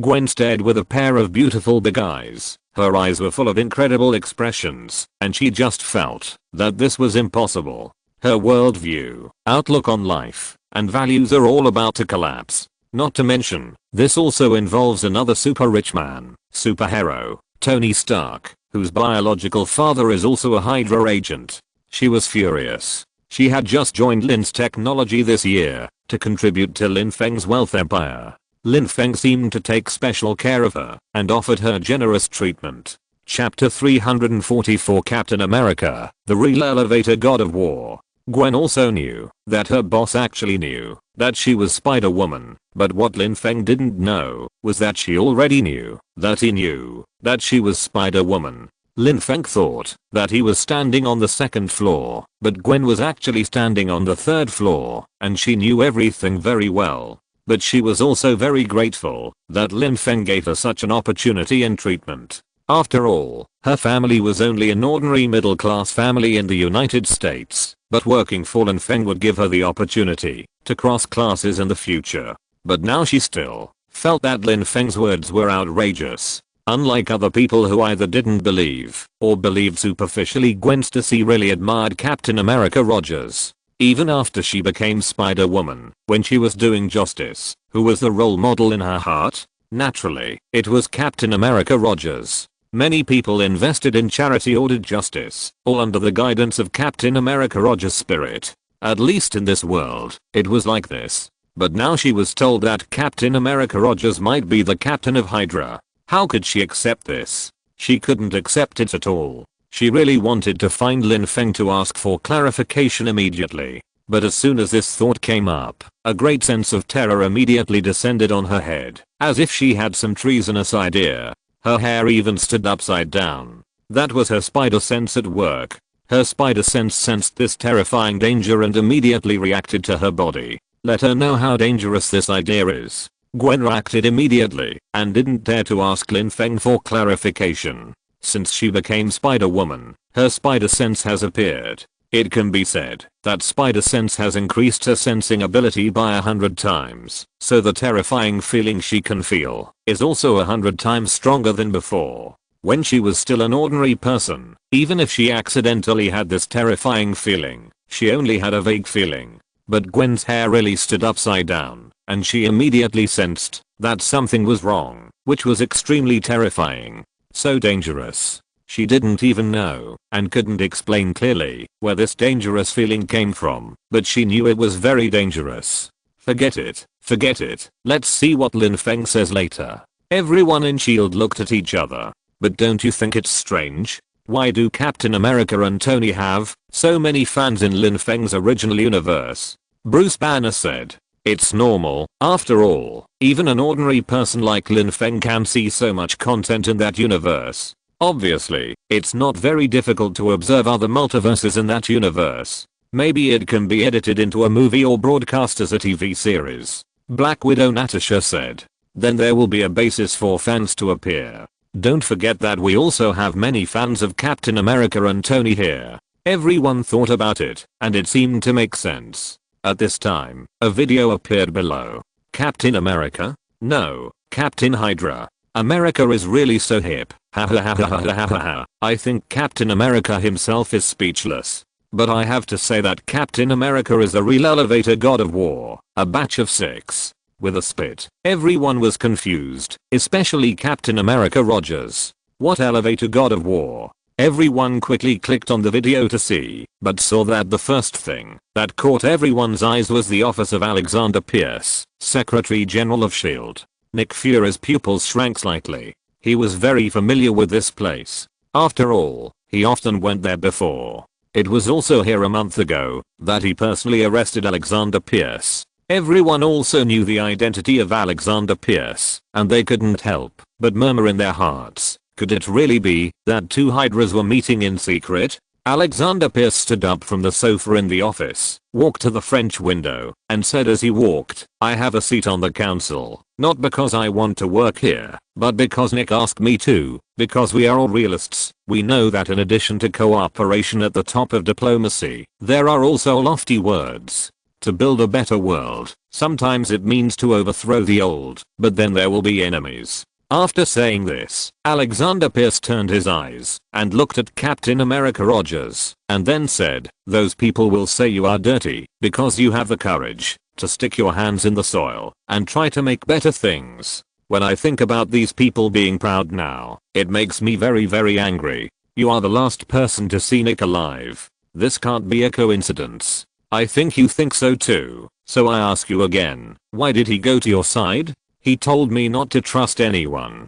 Captain America Rogers looked at Alexander Pierce and said expressionlessly. Alexander Pierce said a very heavy news. Nick Fury is dead. Everyone didn't react at once, but they realized that something was wrong. Nick Fury didn't die. He was alive and well until the later events of The Flash. Obviously, Alexander Pierce had made a mistake, but it seemed that he was very sure of this at this time. There was only one possibility, that he had made a mistake, but with Nick Fury's trust in Alexander Pierce under normal circumstances, it was impossible not to tell him. There was only one possibility, that is, from this time on, he suspected that Alexander Pierce was Hydra, so no one said it. And his so-called death may have a lot to do with Alexander Pierce. After all, although his identity is considered to be powerful, he even deals with representatives of the 5 major member states in this world, and he doesn't deal with many high-level people in various countries. There are very few people who know him outside. So even if many forces hate SHIELD, there are very few people who really know him. In addition, Alexander Pierce appeared and asked such questions, asking himself why he went to Captain America before he died, then who was the mastermind behind his killing, was about to be revealed. Who else could it be? It was Hydra. With this analysis, many problems can be solved. For example, in the previous video of the Ultron Crisis, why did he appear in front of Tony Stark as an almost retired old man? Because at this stage, he was beaten to death. At least, on the surface, he was beaten to death. Nick Fury speculated, based on his own personality, probably telling Captain America Rogers something, and Alexander Pierce was eager to know if he had said anything to Captain America Rogers that he shouldn't have said. It is very likely that he really knew some incredible secrets and was killed to silence him. Many things can be said to be confusing, but if you work backwards from the results you already know, many things are not secrets. At this time, Alexander Pierce in the picture heard what Captain America said and just said lightly, "Does it include himself?" Captain America Rogers showed a sad look in his eyes, obviously thinking of something. He said, "Sorry, this is his last sentence, excuse me." After saying this, Captain America Rogers went to the side, took his shield, and was about to leave, but before he left, he was stopped by Alexander Pierce. "Captain, someone murdered my friend. I will track it down to the end. Whoever dares to stand in my way will regret it, no matter who it is," Alexander Pierce threatened. In fact, everyone knew what he meant by this. Obviously, he was not asking for justice for Nick Fury, but had other plans. Understood. Captain America Rogers just replied lightly, then turned around and left. After leaving the office door, he entered the elevator and looked at the scenery in the distance. Dispatch center. Captain America Rogers said. Confirmed. The electronic AI confirmed. Suddenly, at this time, someone else came, none other than the Hydra team led by Crossbones. "Let all the agents gather." Crossbones analyzed. "Understood. Yes, sir." His agents answered one after another. "Forensic science," Crossbones said, and then he said to Captain Rogers, "Captain Rumlow." Captain Rogers responded. The atmosphere at the scene began to become wrong. As the elevator went down, Crossbones found a topic and said, "The people in the forensic science department found some fibers on the roof and asked us to go and see. Do you want me to notify the response team?" "No, let's see what it is first," Captain Rogers replied. "Okay." Crossbones replied. At this time, Captain Rogers also noticed that something was wrong with these agents. In the elevator, one hand was still on the gun, as if in a state of combat readiness. This is wrong, because it is at the headquarters of SHIELD, not on the battlefield. Normal people would not have such actions. But the people outside the screen knew that these were all Hydra people, and Lin Feng had clearly said it in his diary, the elevator god of war, and had some kind of guess in his heart. In addition, the conversation between Alexander Pierce and Captain America Rogers just now made them realize something. Maybe Hydra was about to turn against each other. Then a group of agents came in, all talking to themselves, as if they didn't see Captain America Rogers at all. "I'm sorry about Fury." Crossbones looked at Captain America Rogers and said, "He really had bad luck." "Thank you." Captain America Rogers looked at the other party and replied, "If you're listening to this novel on a channel other than Fanfic World, it means they downloaded and uploaded it without effort. We cordially invite you to visit our channel, Mundo Fanfic Novelos. There you'll find the original version of this story and you can explore many other novels of various genres. We're waiting for you to immerse yourself in a world of incredible novels." Chapter 345 Captain America, Long Live Hydra. Captain America Rogers immediately noticed these people coming in. Each of them had a bad intention. He had been on the battlefield and was very sensitive to this perception. When the elevator went down to the first floor, he found that there were a few more people and someone else got on the elevator. At this time, he finally confirmed that they were coming for him, so he said helplessly, "Before we start, does anyone want to go down?" At this time, Captain America Rogers didn't know that these people were Hydra, but he also knew that these people must be completely different from Nick Fury's faction, and they might even be the enemies that Nick Fury said he should be careful of. But these people had cooperated with him before, and the two sides worked together to fight terrorists, and more than once or twice. So he looked so helpless at this time. In his opinion, these people were also acting on orders, so he felt a little sad. They were all his own people, but because of the struggle between the upper level figures, they had to fight for their lives. Even, he didn't have much trust in Nick Fury, and didn't have much good feelings. Because the concepts of the two sides were too different, every time Nick Fury had a lot of reasons for him to do things he didn't want to do. In his eyes, Nick Fury is a politician with a lot of bad intentions, and he is just a simple soldier, telling himself where the enemy is, and whether to eliminate it. But whether it is Nick Fury or Alexander Pierce, both sides have used a lot of tricks in their struggle, and there are many times when they use their agents as guns. Captain America Rogers knows it, but he is helpless, but it does not mean that he can accept such a thing.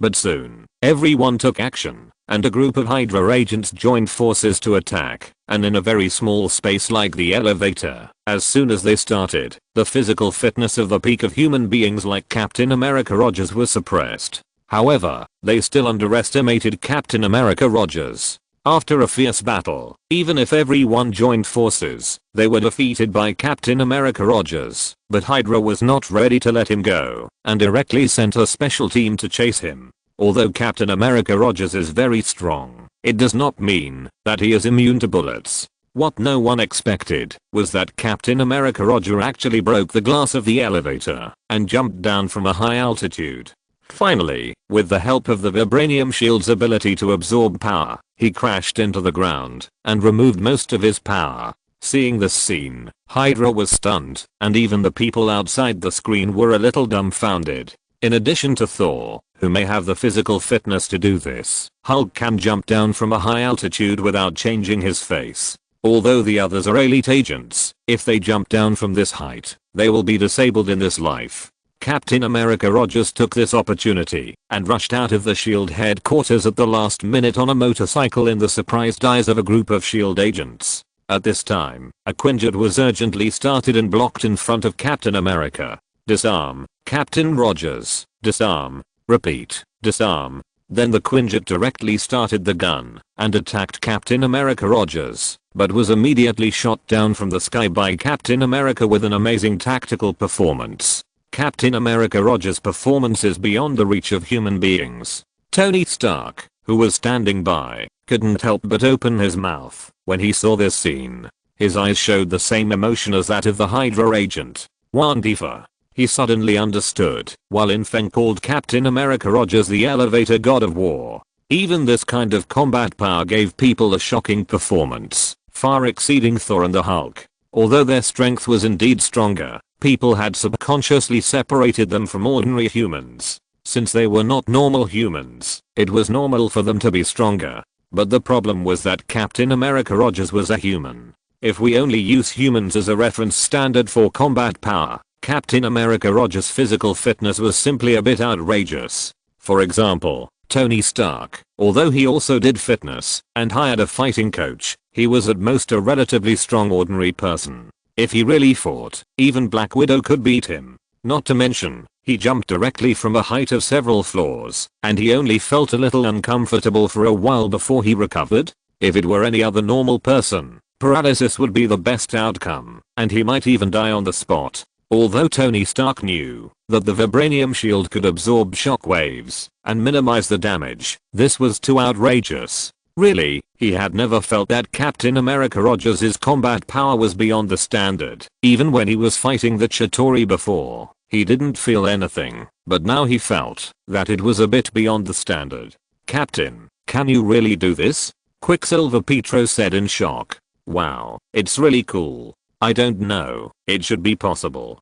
Captain America Rogers smiled bitterly. He didn't know how he did it, but at least he knew one thing, that is, it was not easy to do this. It might even be that he had to do it in an emergency. Who would jump like this under normal circumstances? But he had some kind of guess in his heart, because he guessed that the potential of the super soldier serum was far more than that. It was just that he had stagnated for 70 years before. Only in the few years after he was injected with the super soldier serum did his combat power improve significantly. After that, he was in a frozen state. It was 2 years later that he finally woke up again. His strength has really improved, so in fact, he is definitely stronger now than he was 70 years ago, and he may be stronger in the future. This is the power of the super soldier serum. Although it can't be compared with Lin Feng, who has become a god, it is already scary by human standards. But before everyone can marvel at Captain America Rogers' amazing performance, the screen turned, and another screen came. A more mature Captain America Rogers appeared in the screen, and pressed the elevator button. The screen turned, and in the elevator, Hydra agents were reporting the results to Alexander Pierce. "The evidence is in hand," said a bold Hydra agent. "Meet up with Dr. Lester next." "No, there is no obstacle, Mr. Secretary General." At this moment, the elevator door opened, and Captain Rogers walked in. When they saw Captain America, all the Hydra agents were a little surprised, and a little nervous. "Captain, I thought you were going to command the search and rescue," the bold agent said. "The plan has changed," Captain Rogers said calmly. Captain America stood in the middle of the crowd, and the faces of the Hydra agents around him changed slightly, as if they were considering whether to take action. Because they felt that Captain Rogers really came at the wrong time. If it was normal, it would be fine, but this thing is different now. The Mind Scepter, the thing that the alien god brought, can control people's hearts. For them, Hydra, is there a better brainwashing tool than this? So at this time, everyone became nervous, and even considered whether to take action in advance if Captain Rogers wanted to snatch it. And the people outside the screen were a little stunned. What are these Hydra holding in their hands? It's the Mind Scepter. They know that briefcase. When did this happen? When did Hydra get the Mind Scepter? It must be something that happened on the sacred timeline. Coulson said. Here, Hydra wanted to get the Mind Scepter, but failed. However, we on the sacred timeline don't seem to know that they are Hydra. If it was Pierce's request, we might hand it over, but what about this captain? From the conversation, everyone probably thought of the time. It was in 2012, during the Battle of New York, when they defeated Loki and took the Mind Scepter from him.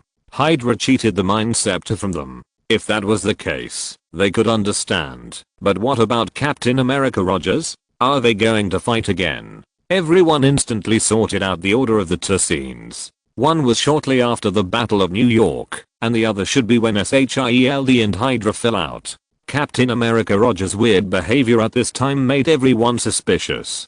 Did something happen after the Battle of New York on the sacred timeline that they didn't know about? Everyone was scratching their heads. They hated Lin Feng. He didn't say anything clearly. They didn't know anything. It was really depressing. Captain Crossbones said. He was confirming whether Captain Rogers had really discovered their plan. He had one hand on the gun and could attack Captain America at any time. Rumlow. Captain America asked. He noticed these changes. With his keenness, he found them easily. It was not difficult to just fight. They could easily knock them down before, let alone now. I just received a call from the Secretary General. I will take over the scepter now. Captain Rogers said something that stunned everyone. Everyone was dumbfounded. They didn't know why it was like this, because they knew their identities very well. They were Hydra, but Captain Rogers was not. How could Alexander Pierce use Captain America instead of them? This was totally unreasonable. There was only one possibility, that Captain America was deceiving them. "Sir, I don't understand what you mean," the bald agent said. Captain America Rogers said calmly, "The wire said someone is coming to steal it. Sorry, Captain, we can't give you the scepter." Crossbones refused directly. What a joke. What kind of reason is this? He didn't believe it at all. Obviously, he didn't believe what Captain America said at all. "I have to call the director," said the bald agent. "It's okay, believe me," Captain America said lightly. Then he came to the bald agent's ear and said, "Long live Hydra." The bald agent looked at Captain America in shock, as if he couldn't believe that Captain America was also one of their people. Chapter 346 Captain America vs. Captain America. But they couldn't help but believe it, because so far, no one knew that Hydra was lurking in S.H.I.E.L.D. No one knew it, that is to say, no one knew it except their own people. Then there was no other possibility for Captain America Rogers except Hydra. So including Crossbones, they all believed his words in shock, thinking that Captain America was actually on their side. I don't know why, I feel that my chances of winning have increased, and I feel full of trust. If Captain America is the other side, it is indeed a very desperate thing, but if it is one of our own, it is really too safe. Then he handed the box containing the Mind Scepter to Captain America, and Captain America walked out with the box and a smile on his face. Obviously, Captain America Rogers' goal has been achieved. This time they came, and at least one of the 3 gems has been obtained. However, this will also bring a very serious consequence, that is, the collapse of the entire timeline. Now Captain America Rogers is actually considered to be Hydra, and there is no need to think about the consequences. However, Captain America Rogers obviously didn't think about these things now. As for Captain America Rogers outside the screen, he was also confused. Why did he know about Hydra? Why could he trick the Mind Scepter out of them? They had seen this kind of timeline so many times that they were numb. He never thought that it was possible that this was himself from the future time and space. In other words, they actually didn't know what the correct timeline should be like now. Everyone immediately understood where the problem was. Just now, Loki changed into the appearance of Captain America Rogers, and this matter had been remembered. From the beginning, they knew very well what the Mind Scepter was, and they also knew how important the Mind Stone on the Mind Scepter was. Naturally, they couldn't let others take it away. So this is another parallel timeline, a timeline in which Captain America Rogers is actually the captain of Hydra. If this is not the case, many places don't make sense. This is different from the previous video, in which they saw Captain America Rogers did not know that Alexander Pierce was Hydra, so this can only be a brand new timeline. To Captain America's, including why Captain America knew about Hydra, including after the Battle of New York, the captain should be directing the disaster relief, but he didn't, but appeared here to get the Mind Scepter, which makes a lot of sense. So they have no way to refer to their own actions to distinguish what the situation is in other timelines that have not been affected. Everyone was dumbfounded. This was a situation they never expected. And Captain America said to the headset during the Battle of New York, "I found Loki on the 14th floor." In this case, many of their actions and situations in this timeline are no longer referenceable. Even though they have passed the Battle of New York, they are still unclear. So Captain Rogers of the Battle of New York obviously thought of Loki at the first time. Otherwise, how could there be 2 of them in this world? It's impossible. Captain Hydra. Everyone instantly remembered the concept mentioned by Lin Feng in the diary, that is, Captain Rogers is actually Hydra, and this is probably some kind of confirmation. Is it Loki pretending to be him? The video was still going on. Before they could think about it, they saw Captain America Rogers walking out of the elevator, and saw another Captain America Rogers. Obviously, this was the Captain America Rogers in the Battle of New York.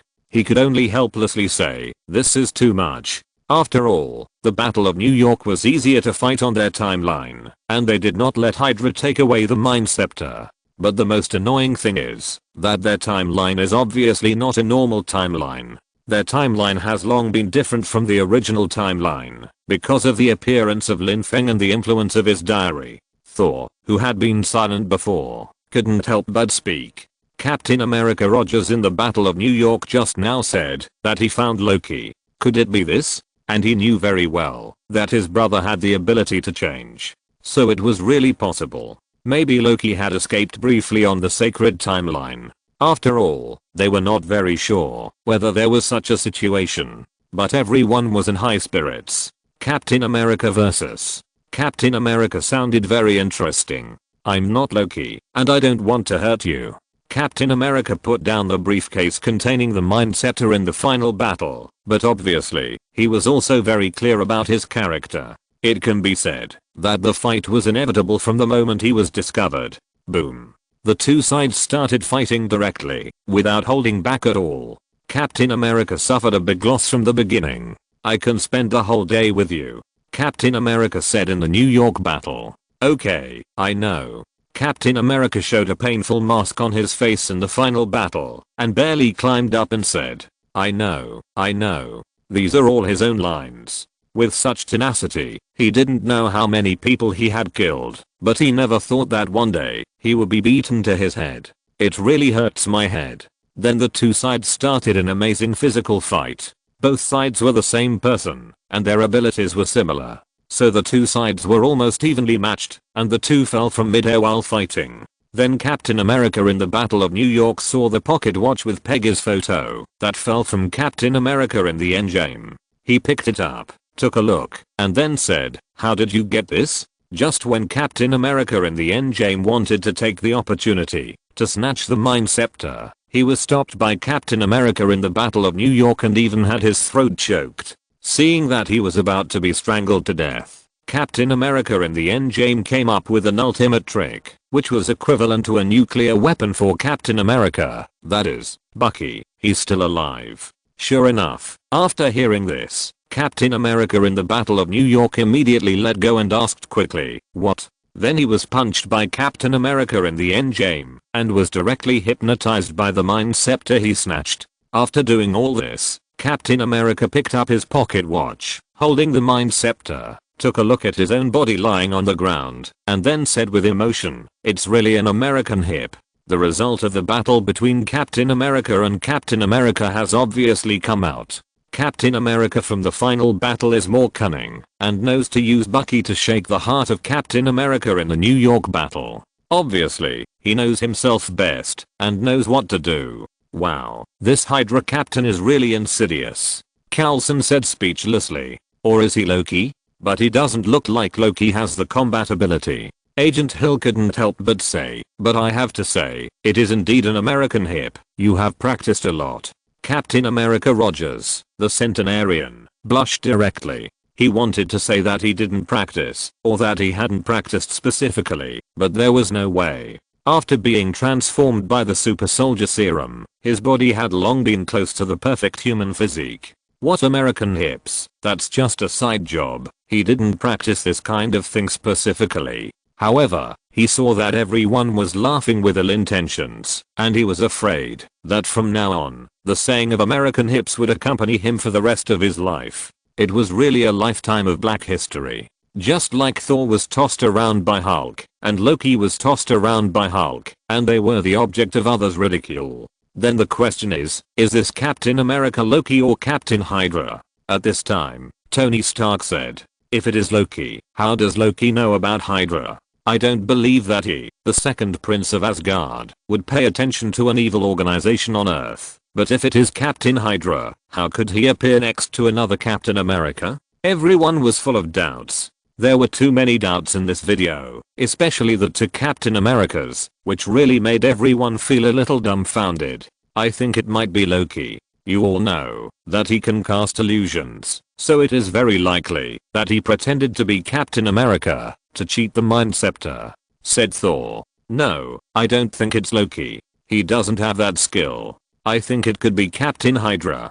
Captain America Rogers was silent for a moment and then spoke. Because it's very simple. He can look exactly like me, but he can't imitate my skills and tactics. I can be sure that this person's fighting skills are inherited from me. So if there is such a possibility, it can only be Captain Hydra. And this can also prove why he knows that Bucky is still alive, because they may be working for Hydra at this time, so it's normal for them to know each other. But if this is Captain Hydra, then there is no way to explain what's going on with the other Captain America.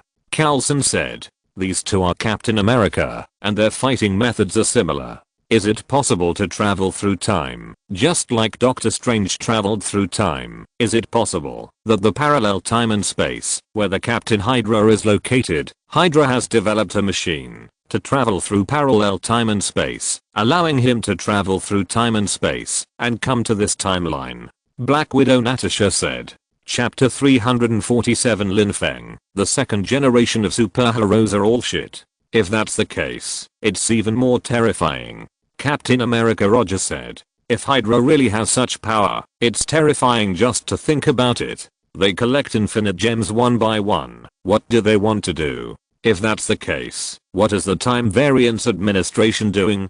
Shouldn't they get rid of those evil timelines? At this time, Hawkeye Barton couldn't help but say, if they want to get rid of them, I'm afraid we will be the first to get rid of them. Black Widow Natasha said. Everyone nodded. If the Time Variance Administration wants to take action, they will probably be the first to be dealt with. So they also feel very complicated about the existence of the Time Variance Administration. Sometimes they feel that they are too involved, but sometimes they feel that if they are not there, what will the world become? It's really hard to say. For a while, they didn't know whether they should hope that the Time Variance Administration would intervene or not. Recently, when Black Widow consulted Congress, she faced those idiot-like US congressmen's well-reasoned rebuttals. I have to say, otherwise how can Black Widow be said to be the most popular female hero? It's really cool. Although Black Widow's combat power is not outstanding among the Avengers, she can often play a role that others cannot replace.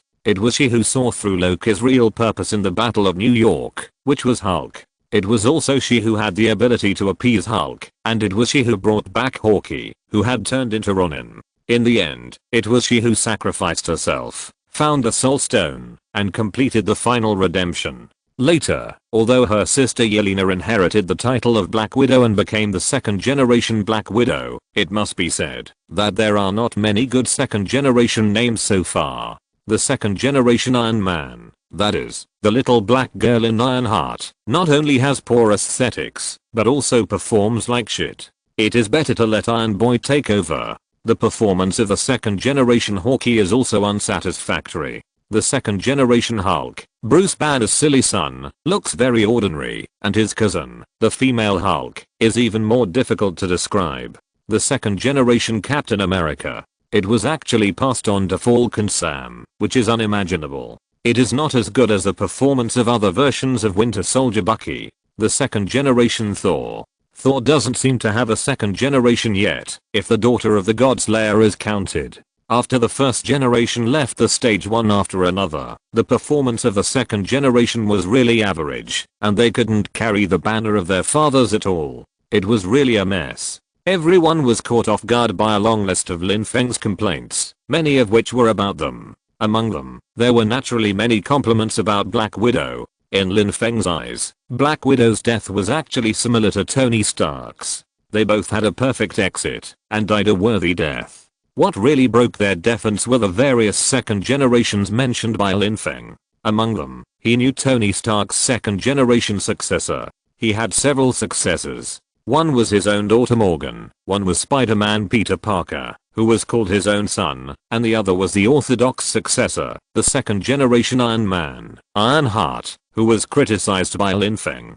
But now why did another Iron Boy appear? It seems that he has something to do with him. However, judging from the time, this Iron Boy is likely to be a superhero in the future. Otherwise, if he performs well, Lin Feng would not have mentioned it before. And the second generation Iron Man would not be Ironheart. Why does it feel like there are more and more successors? As for Hawkeye, he did not expect that he actually had a successor like the second generation Hawkeye, although it was not satisfactory in Lin Feng's evaluation. But what he cares more about is that Lin Feng said he became a Ronin. Ronin, this is not a good evaluation. What happened in the future? Bruce, you have a son. Nick Fury said jokingly. Bruce Banner is also very serious. Now he has just broken up with his ex-girlfriend and is in an ambiguous state with Black Widow. Now it's good that he is directly said to have a son, and it seems that he has inherited his ability to transform. And his cousin turned into She-Hulk, which is something he could never have thought of. Captain America was also stunned. He didn't expect that he also had a successor, and there were two second-generation Captain Americas. One was Falcon Sam. It seemed that in other parallel time and space, there was another version of the second-generation Captain America, the Winter Soldier. For Thor, it was much simpler. He had no offspring, so he was concerned about the daughter of the God Butcher. Suddenly, a gleam of light flashed in his eyes. God Butcher? What kind of title is this? Almost instinctively, he hated this guy. Because he is God. It seems that Lin Feng is very pessimistic about our future descendants, and even has a lot of complaints. Nick Fury said. What does this mean? It means that everyone should protect themselves well, to deal with many crises in the future. We can't say that we believe in the wisdom of future generations. Now it seems that the wisdom of future generations is a little unreliable. A sense of crisis also rose in the hearts of the people. Among these people, in fact, except for the younger Wanda and Quicksilver, Thor, who are gods and demigods, and Wonder Woman Diana, who are gods and demigods, have no worries about their lifespans. The others are all normal humans. All of them are old. Captain America is over 100 years old, and the others are also over 40 years old. At this age, it is time to consider successors. It is also time to train successors. The career of superheroes cannot be ruined in their hands. Although I feel that Black Widow's exit is somewhat hard to accept, but this kind of exit may be the best exit for her, just like the death of Tony Stark, who has become a god. However, she still has a lot of roles in other parallel time and space, fighting against the 6 Gems Ultron, and winning the best MVP in one fell swoop. I have to say, Black Widow is awesome. Seeing Lin Feng's praise, Black Widow looked a little embarrassed. It felt a bit too much. Although it also involved her death, she didn't care about it. As for Tony Stark, he paid more attention to the most important information point, the 6 Gems Ultron. He immediately took a breath of cold air. They had seen the horror of the 6 Gem Thanos. When a group of superheroes faced him, they had no power to fight back. And that was not the 6 Gem Thanos, but the 5 Gem Thanos. The 5 Gem Thanos was so outrageous. So what level of existence was the 6 Gem Ultron? He wanted to say now, what a psycho. Why would there be a timeline that unfolds according to such an outrageous situation? And everyone else realized this at this time. The 6 Gem Ultron. What is Ultron's personality? Destroy all mankind, restore the Earth to its original state, and let him gather the 6 gems. What kind of terrible consequences would that be? Regarding the relationship between the Earth and humans, they had already conducted many related discussions, and basically agreed on the same point. That is, the Earth without humans has no meaning. Although it is very selfish, but this is a reality. Everyone was still immersed in the horror of the 6 Gem Ultron, and a video suddenly appeared below. Black Widow's highlight. Black Widow Supreme. Everyone quickly clicked on it, and saw Loki appear in a transparent cell. Nick Fury immediately recognized the cell. He had prepared it to hold the Hulk in case of a rampage, but Loki was imprisoned in it. He seemed to understand something. During the New York War, in the picture, Loki paced back and forth. After a moment, he stopped. A smug smile appeared on his face, and then he said, "Not many people can sneak up on me." As he said that, he turned around and saw that Natasha, the Black Widow, had appeared outside the cell at some point. "You guessed that I should be here." Natasha, the Black Widow, looked at Loki coldly and then said, "Need I say more?" Loki smiled and said, "No matter what torture Nick Fury used to torture me, you always showed up on time like an old friend. I'm so touched." Loki smiled smugly, obviously feeling that he had completely seen through this mortal. Natasha was unmoved, but said indifferently, "I want to know what you did to Barton." Loki replied, "I just broadened his mind." When Hawkeye Barton saw this, how could he not understand that this guy was indeed controlled by Loki during the New York War on the sacred timeline? It was really a black history that reappeared. Black Widow Natasha stepped forward and said with some hatred, "When you succeed, when you get what you want, what will Barton's mind become? Oh, you love him, Agent Romanov." Loki seemed to have mastered some secrets, and a smug smile appeared on his face. "Love, that's a child's thing. I owe him a favor." Black Widow Natasha crossed her arms and said lightly, "Tell me," Loki said with a smile as he stepped back. Obviously he didn't believe what Black Widow said, he believed in his own judgment. The more Black Widow Natasha acted indifferent, the more there was something between her and Hawkeye Barton. Black Widow Natasha seemed to have thought of something, made up her mind, breathed a sigh of relief, and then said, "Before joining S.H.I.E.L.D., I was already famous, and I have some very unique skills." As she spoke, she sat down on a chair next to her, and then said, "Actually, I don't care who I work for, or whose life I take, so I'm on S.H.I.E.L.D.'s blacklist." Chapter 348 Black Widow, the god of trickery also wants to drink my bath water. When everyone heard this, they all looked at Black Widow Natasha because, apart from Nick Fury and Hawkeye Barton, this was the first time they heard Black Widow talk about these things. As Black Widow herself said, before they knew her, she was already the famous Black Widow. People didn't know what happened before she became Black Widow, but obviously, this memory was very painful. Agent Barton was sent to kill me, but he didn't do it. Black Widow Natasha said, as if she had made up her mind. When Loki heard this, he just waved his hand, obviously not interested in listening, and asked directly, "Okay, if I promise to let him go, what can you do for me?" "I won't let you go," Black Widow Natasha said very unexpectedly. This aroused Loki's interest. He showed a smug smile on his face, and then said, "Interesting, bargaining with me. You are in trouble, and you are still thinking about others?" Black Widow Natasha said, "Politics has nothing to do with me. I never care about these. I used to be a Russian." Loki thought for a while and said, "What are you now?" Black Widow Natasha stood up and said, "Things are not as complicated as you think. I just have a debt, a foreign debt, that must be repaid." Black Widow hugged her shoulders again and said slowly. Loki just smiled disdainfully and said, "Really? Can you pay off all the blood debts you owe?" Rudkov's daughter, the fire in the hospital in St. Paul. Loki seemed to have mentioned something secret. In the image, Black Widow's face suddenly changed. "Barton told me everything." Loki stood up and walked towards Black Widow. His face showed a bit of aggressive expression, and then he said, "Your bill is dripping with blood, and you have too much blood debt.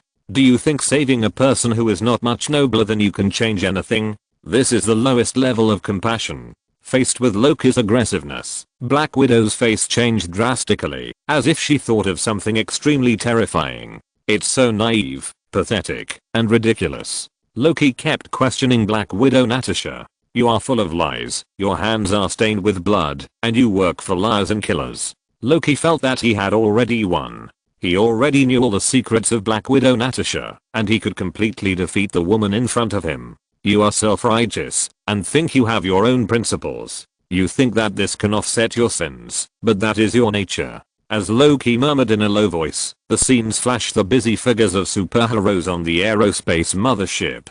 But it will never ever disappear. Everyone was curious about what the so-called fire was, and what the blood that could not be washed away was. However, it was obvious that this was not a good question, as it would easily expose scars. Suddenly, Loki punched the transparent glass wall hard and threatened in a low voice, "I won't hurt Barton, at least not before he kills you." Slowly and gently, "He knows everything about your fear. I will give him enough time to make him realize what he has done." Loki's low voice was like a roaring beast, and he had a smug expression on his face, because he saw the Black Widow Natasha's face showing a bit of fear outside the glass wall. This was his favorite part, playing with the emotions of these people. "Wait until he screams to the sky, then I will smash his head." Loki became more and more excited and roared, "This is the price I give you, you little bitch." Loki did not bring out Black Widow's true nature, but Black Widow brought out his own true nature. His elegance just now was all fake, and now it was his true nature.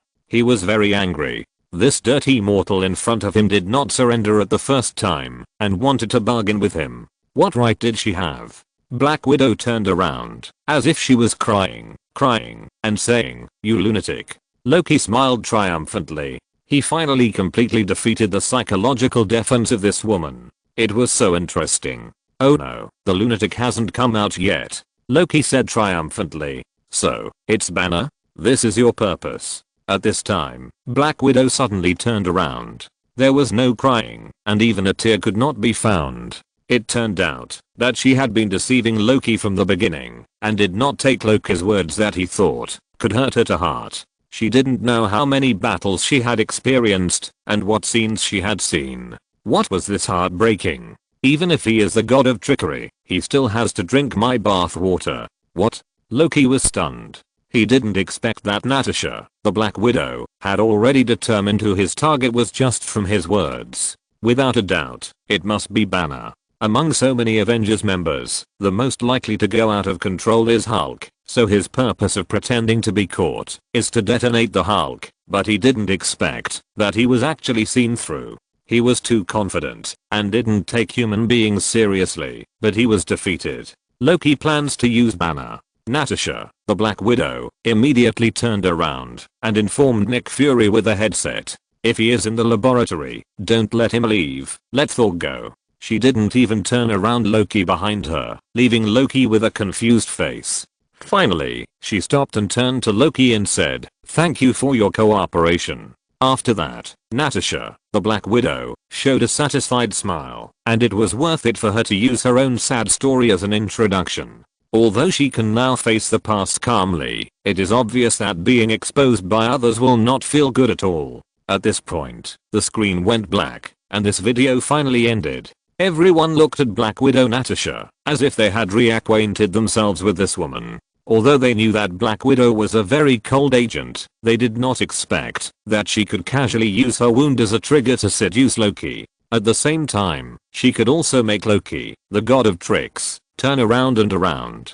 Such a scheme had to make them look at Black Widow with a new eye. No wonder Lin Feng's evaluation of her was so high. But after a moment, the video lit up again, and it was not over yet. In the Avengers base, only Black Widow Natasha was stationed at this time.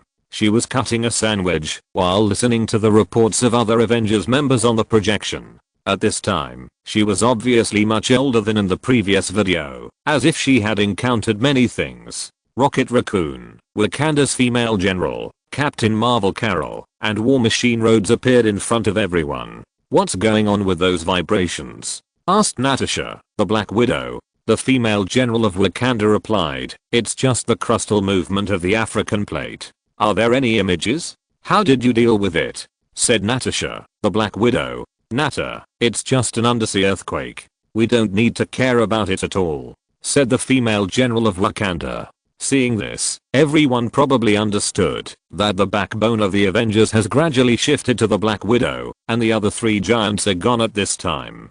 There is a certain guess in my heart, perhaps after the Shu-09 incident. After all, these are the people who survived the snap of Thanos' fingers. This is not an ordinary earthquake, it is the prelude to Atlantis' trouble, but it is also quite speechless. The white people covet the resources of vibranium in the seabed, and these Atlanteans do not go to trouble the white people, but ask the Black Kingdom of Wakanda to give an explanation. In the end, the blacks and the yellow people fought because of the white people's covetousness. What a brain-dead circuit. Although it was just a glimpse, the information revealed by Lin Feng's barrage stunned everyone. Lin Feng had complained about this before, but not as detailed as today. Not only did it reveal the existence of Atlantis under the sea, but it also revealed that there were a large amount of vibranium resources under the sea, which even attracted the attention of the white power, Atlantis. Tony Stark silently recorded this in his heart. He remembered that Lin Feng had complained before, and the successor of Iron Man, the second generation Iron Man, Ironheart, also appeared in it. He has begun to think about whether to make a set of armor that can fight in the deep sea, so as not to be caught off guard when facing these Atlanteans in the future. And everyone else has also realized that Atlantis may appear in the world's vision in the future, just like Asgard where Thor is. It was originally thought to be a myth, but it appeared so abruptly. Carol, will you still be there next month? Black Widow looked at Captain Marvel Carol in the projection very tiredly and then asked. Not necessarily. Captain Marvel, who had changed her hair to short, said. Next to her, Rocket Raccoon couldn't help but complain. What? Are you going to the hair salon again? Listen, little hairy face, I'm responsible for a large area. There are at least thousands of planets that have the same fate as the Earth. Captain Marvel said speechlessly. So I may be absent for a while. This also gave everyone outside the screen a great shock. It turns out that there are at least thousands of planets with life in this universe. And it's not the kind of simple life. Since Carol said so, it means that there is at least a civilization comparable to that of the Earth. So this is the truth in the universe. At this time, everyone also understood what Captain Marvel was doing in outer space in the past years. Obviously, he was not an idle street urchin. Chapter 349. Shock. Hydra Red Skull is still alive. Hearing this, Black Widow said very tiredly, okay, this channel will always be open, so if there is any mistake, or someone is causing any trouble, remember to contact me. Everyone nodded, and after everyone left, only the projection of War Machine Rhodes was left. Black Widow sat down, and she noticed that War Machine Rhodes had not left yet, and then said a little unexpectedly, where are you? Mexico. The police found a house full of corpses. It should be a group of gangsters, and they didn't have time to fight back. War Machine replied. Maybe it's a gangster eating a gangster. Black Widow Natasha put her feet on the table, and then said a little tiredly. It's definitely not. This is definitely Patton's doing. War Machine said directly without hesitation. What he did here, what he did in the past few years, and the impact he caused, I really don't want to find him. Hearing this, everyone also understood, while Infeng said that Hawkeye had become a Ronin before. In the picture, Black Widow almost cried when she heard this. She held back her tears and said, can you find out where he will go next? Nata? War Machine Rhodes asked with concern. Black Widow just said with tears in her eyes, please. Hearing this, War Machine Rhodes nodded and turned away. After a while, Black Widow Natasha couldn't help crying. Hawkeye Barton saw this picture outside the picture, and he couldn't help but say to Black Widow Natasha beside him, I'm sorry, Nata, in this situation, I should have stood by you, but I stayed away from you. Hawkeye Barton probably understood that his future self must have committed many crimes, but his companions were unwilling to arrest him according to the arrest warrant, so he became what Lin Feng said, a Ronin. During this period, although everyone could not feel the pressure that Black Widow Natasha was under, they could understand it, especially compared with the previous video content. Even when the scars of the past were revealed, she had no psychological fluctuations, but now, in front of her friends, she almost couldn't control her tears. Many years later, the world after the Flash was a trauma that was difficult to heal for everyone. It was definitely not what they thought before, just that half of the people were missing. For those who disappeared, the Flash might be just a moment and then reappear. But for those who did not disappear, the pain of losing their loved ones in this Flash may be a wound that can never be healed in this lifetime. It's okay, I understand. Black Widow Natasha paused and said, Clint, you don't have to blame yourself too much. After all, we all know what you lost in the Flash. You lost your whole family. Black Widow Natasha knows her old partner too well. He is a determined agent. If he hadn't really encountered some devastating experience, he would never have become like this. The impact of this extinction event on everyone has only just shown the tip of the iceberg at this time. It makes the originally strong Black Widow become very fragile, and also turns the originally strong Hawkeye Barton into a murderous Ronin. Although he killed gangsters, this act of killing people everywhere is enough to prove the torment in Hawkeye's heart at this time.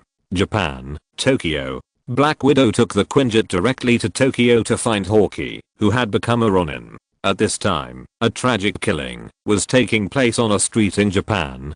Hawkeye, dressed in tight clothes, was fighting with a group of Japanese gangsters. With his strength, he easily killed through the gang's lair and kept knocking people down. Finally, in the end, there was only one Japanese gangster boss left. Seeing that he had nowhere to escape, he could only turn around to fight. He stared at Hawkeye Barton and the heavy rain and asked, why did you do this? We have no grudges against you. Hawkeye Barton also replied in stiff Japanese, "You survived, but half of the planet died. They met Thanos, and you met me.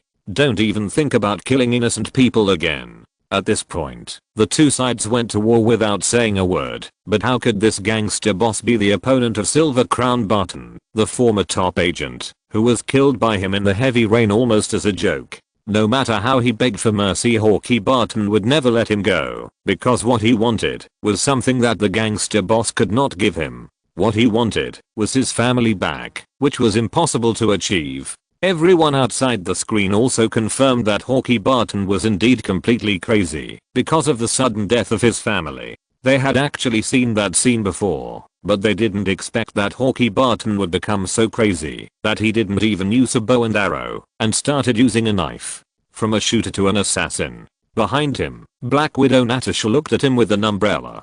Hawkeye Barton didn't look back, but he already knew that it was his old comrade who came to find him, and he said, "You shouldn't be here. You shouldn't either." Black Widow Natasha said lightly. Hearing this, Hawkeye Barton turned around, took off his hood, glanced at Black Widow, and then replied, "I have a mission." "Is this your mission? No matter how many people you kill, you can't bring back your family." Black Widow Natasha said seriously. "We found a way. Maybe there is still hope." Black Widow Natasha said, and she gradually approached Hawkeye Barton. "Don't." Hawkeye Barton begged. "Don't what?" Black Widow asked. "Don't give me hope." Hawkeye Barton said painfully. Seeing this, Black Widow said distressedly, "I'm sorry for not giving you hope earlier," she said, and stepped forward to hold Hawkeye Barton's hand. The amount of information in this passage made everyone outside the screen stare wide-eyed. Hope, it's hope. How to reverse this flash event? At this time, everyone was refreshed. They had already learned about the flash event. It can be called the greatest disaster in history. Half of the life in the universe disappeared. But judging from the fact that Spider-Man flashed and flashed again later, it must be someone who reversed the final outcome of this matter. But the question is, how did they do it? As far as they know, Thanos is dead, and even the Infinity Stones have been destroyed by him, so what other ways can be used to completely reverse this situation? They thought hard, and had no solution, but at this time, a ray of light suddenly appeared, piercing the darkness, and telling them what to do. How can they not be excited? Especially Hawkeye Barton. He lost his whole family in the Flash event. Now he especially wants to know how to save his family. Even if there may not be a Flash event in this world, it is always better to be prepared. At this time, the video changed again. Natasha, Black Widow, and Hawkeye Barton were already riding a very sea-feel looking plane, and arrived at the edge of a huge planet. This spaceship. Tony Stark immediately recognized the spaceship in the picture. Wasn't it the spaceship he returned from Titan? So this is a repaired spaceship, right? Then the two appeared in a desert. Wow, if it weren't for the urgent mission, this place would really be worth a visit. Hawkeye Barton spoke, easing the silent atmosphere, and said, the whole scene was very magnificent, and then there was a high mountain, which they climbed up. Raccoons definitely don't have to climb mountains. Natasha, Black Widow couldn't help but complain and said, strictly speaking, it's not a raccoon. Hawkeye retorted. Black Widow Natasha said indifferently, it doesn't matter, he eats garbage anyway. Welcome. With this voice, the two of them immediately became alert. Black Widow drew her gun, and Hawkeye Barton drew his long knife. Both of them stared at the direction of the sound with sharp eyes, not daring to relax for a moment. With the actions of the two, there was no doubt that a cloaked figure appeared, and the whole figure looked extremely strange. Natasha, daughter of Ivan. Clint, son of Edith. The two approached cautiously and asked, who are you? I'm the guide who leads everyone to the Soul Gem. The man said mysteriously. That's right, then you tell us the location and we'll go. Natasha threatened. If only it were that simple. As the man gradually approached, he revealed a Red Skull face. Red Skull. Captain America Rogers couldn't help but exclaimed outside the screen because he recognized that this was his mortal enemy, the former leader of Hydra, Red Skull. He was completely unable to react for a moment. How could it be the Red Skull? He remembered that the Red Skull was already dead, and even if he was not dead, he should be lurking on Earth, waiting for an opportunity to cause trouble, but now he appeared on an alien planet. What on earth was going on? Red Skull. That Red Skull. Nick Fury frowned, but he immediately remembered that when he was checking the intelligence of Hydra before, he had seen a photo of the Red Skull, but it didn't seem to be like this. At least there was a normal human shape, but this one didn't even have a normal human shape. After all, he was just nicknamed the Red Skull, not the real Red Skull. Indeed, as long as you talk about Hydra, it is difficult to bypass this guy. Although he is not the founder of Hydra, he is the first generation of leaders who made Hydra appear thoroughly in front of everyone. It was he who helped the Fuhrer and the Nazis, and even wanted to resist and establish an independent country after the Fuhrer failed. A generation of supervillains. Chapter 350. Thanos is not dead, split into 2 timelines. Yes, it seems that I didn't die after the plane crash, but Red Skull didn't die either. Captain America Rogers said. Maybe it's because of the Space Stone. After all, I fought with him for the Space Stone, the Cosmic Cube. Since the Space Stone has the ability to teleport, it may have activated the portal without knowing it, and teleported him to this planet. Captain America Rogers quickly sorted out the key information. But fortunately, he is not on Earth. Otherwise, Hydra led by him would not be as weak as we complained last time. Nick Fury said. In the video they watched before, the Hydra leader surrendered very quickly, and they also sighed that Hydra was really getting worse with each generation. But if Red Skull himself was still there, it would be hard to say. At least it would not be so easy for them to completely eradicate Hydra. In the picture, the Red Skull led the 2 step by step to the edge of a cliff and said, "What you are looking for is right in front of you, accompanied by your fear. The gem is below." Black Widow Natasha looked down and roughly understood what the Red Skull meant, and said, "For you, or for him, if you want to get the gem, you have to lose your beloved. This is an eternal transaction, soul for soul." The Red Skull tried to explain. It's possible that he is talking nonsense.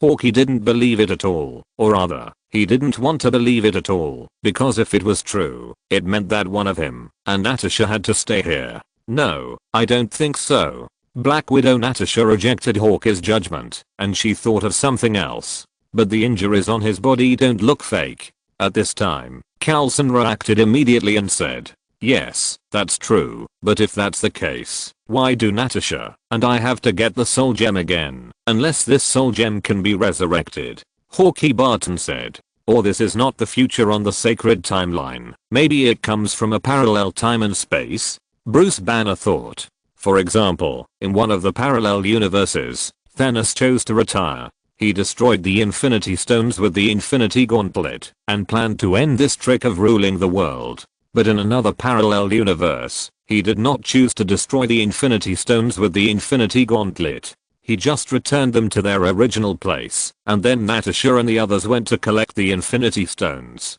But the people outside the screen realized that something was wrong.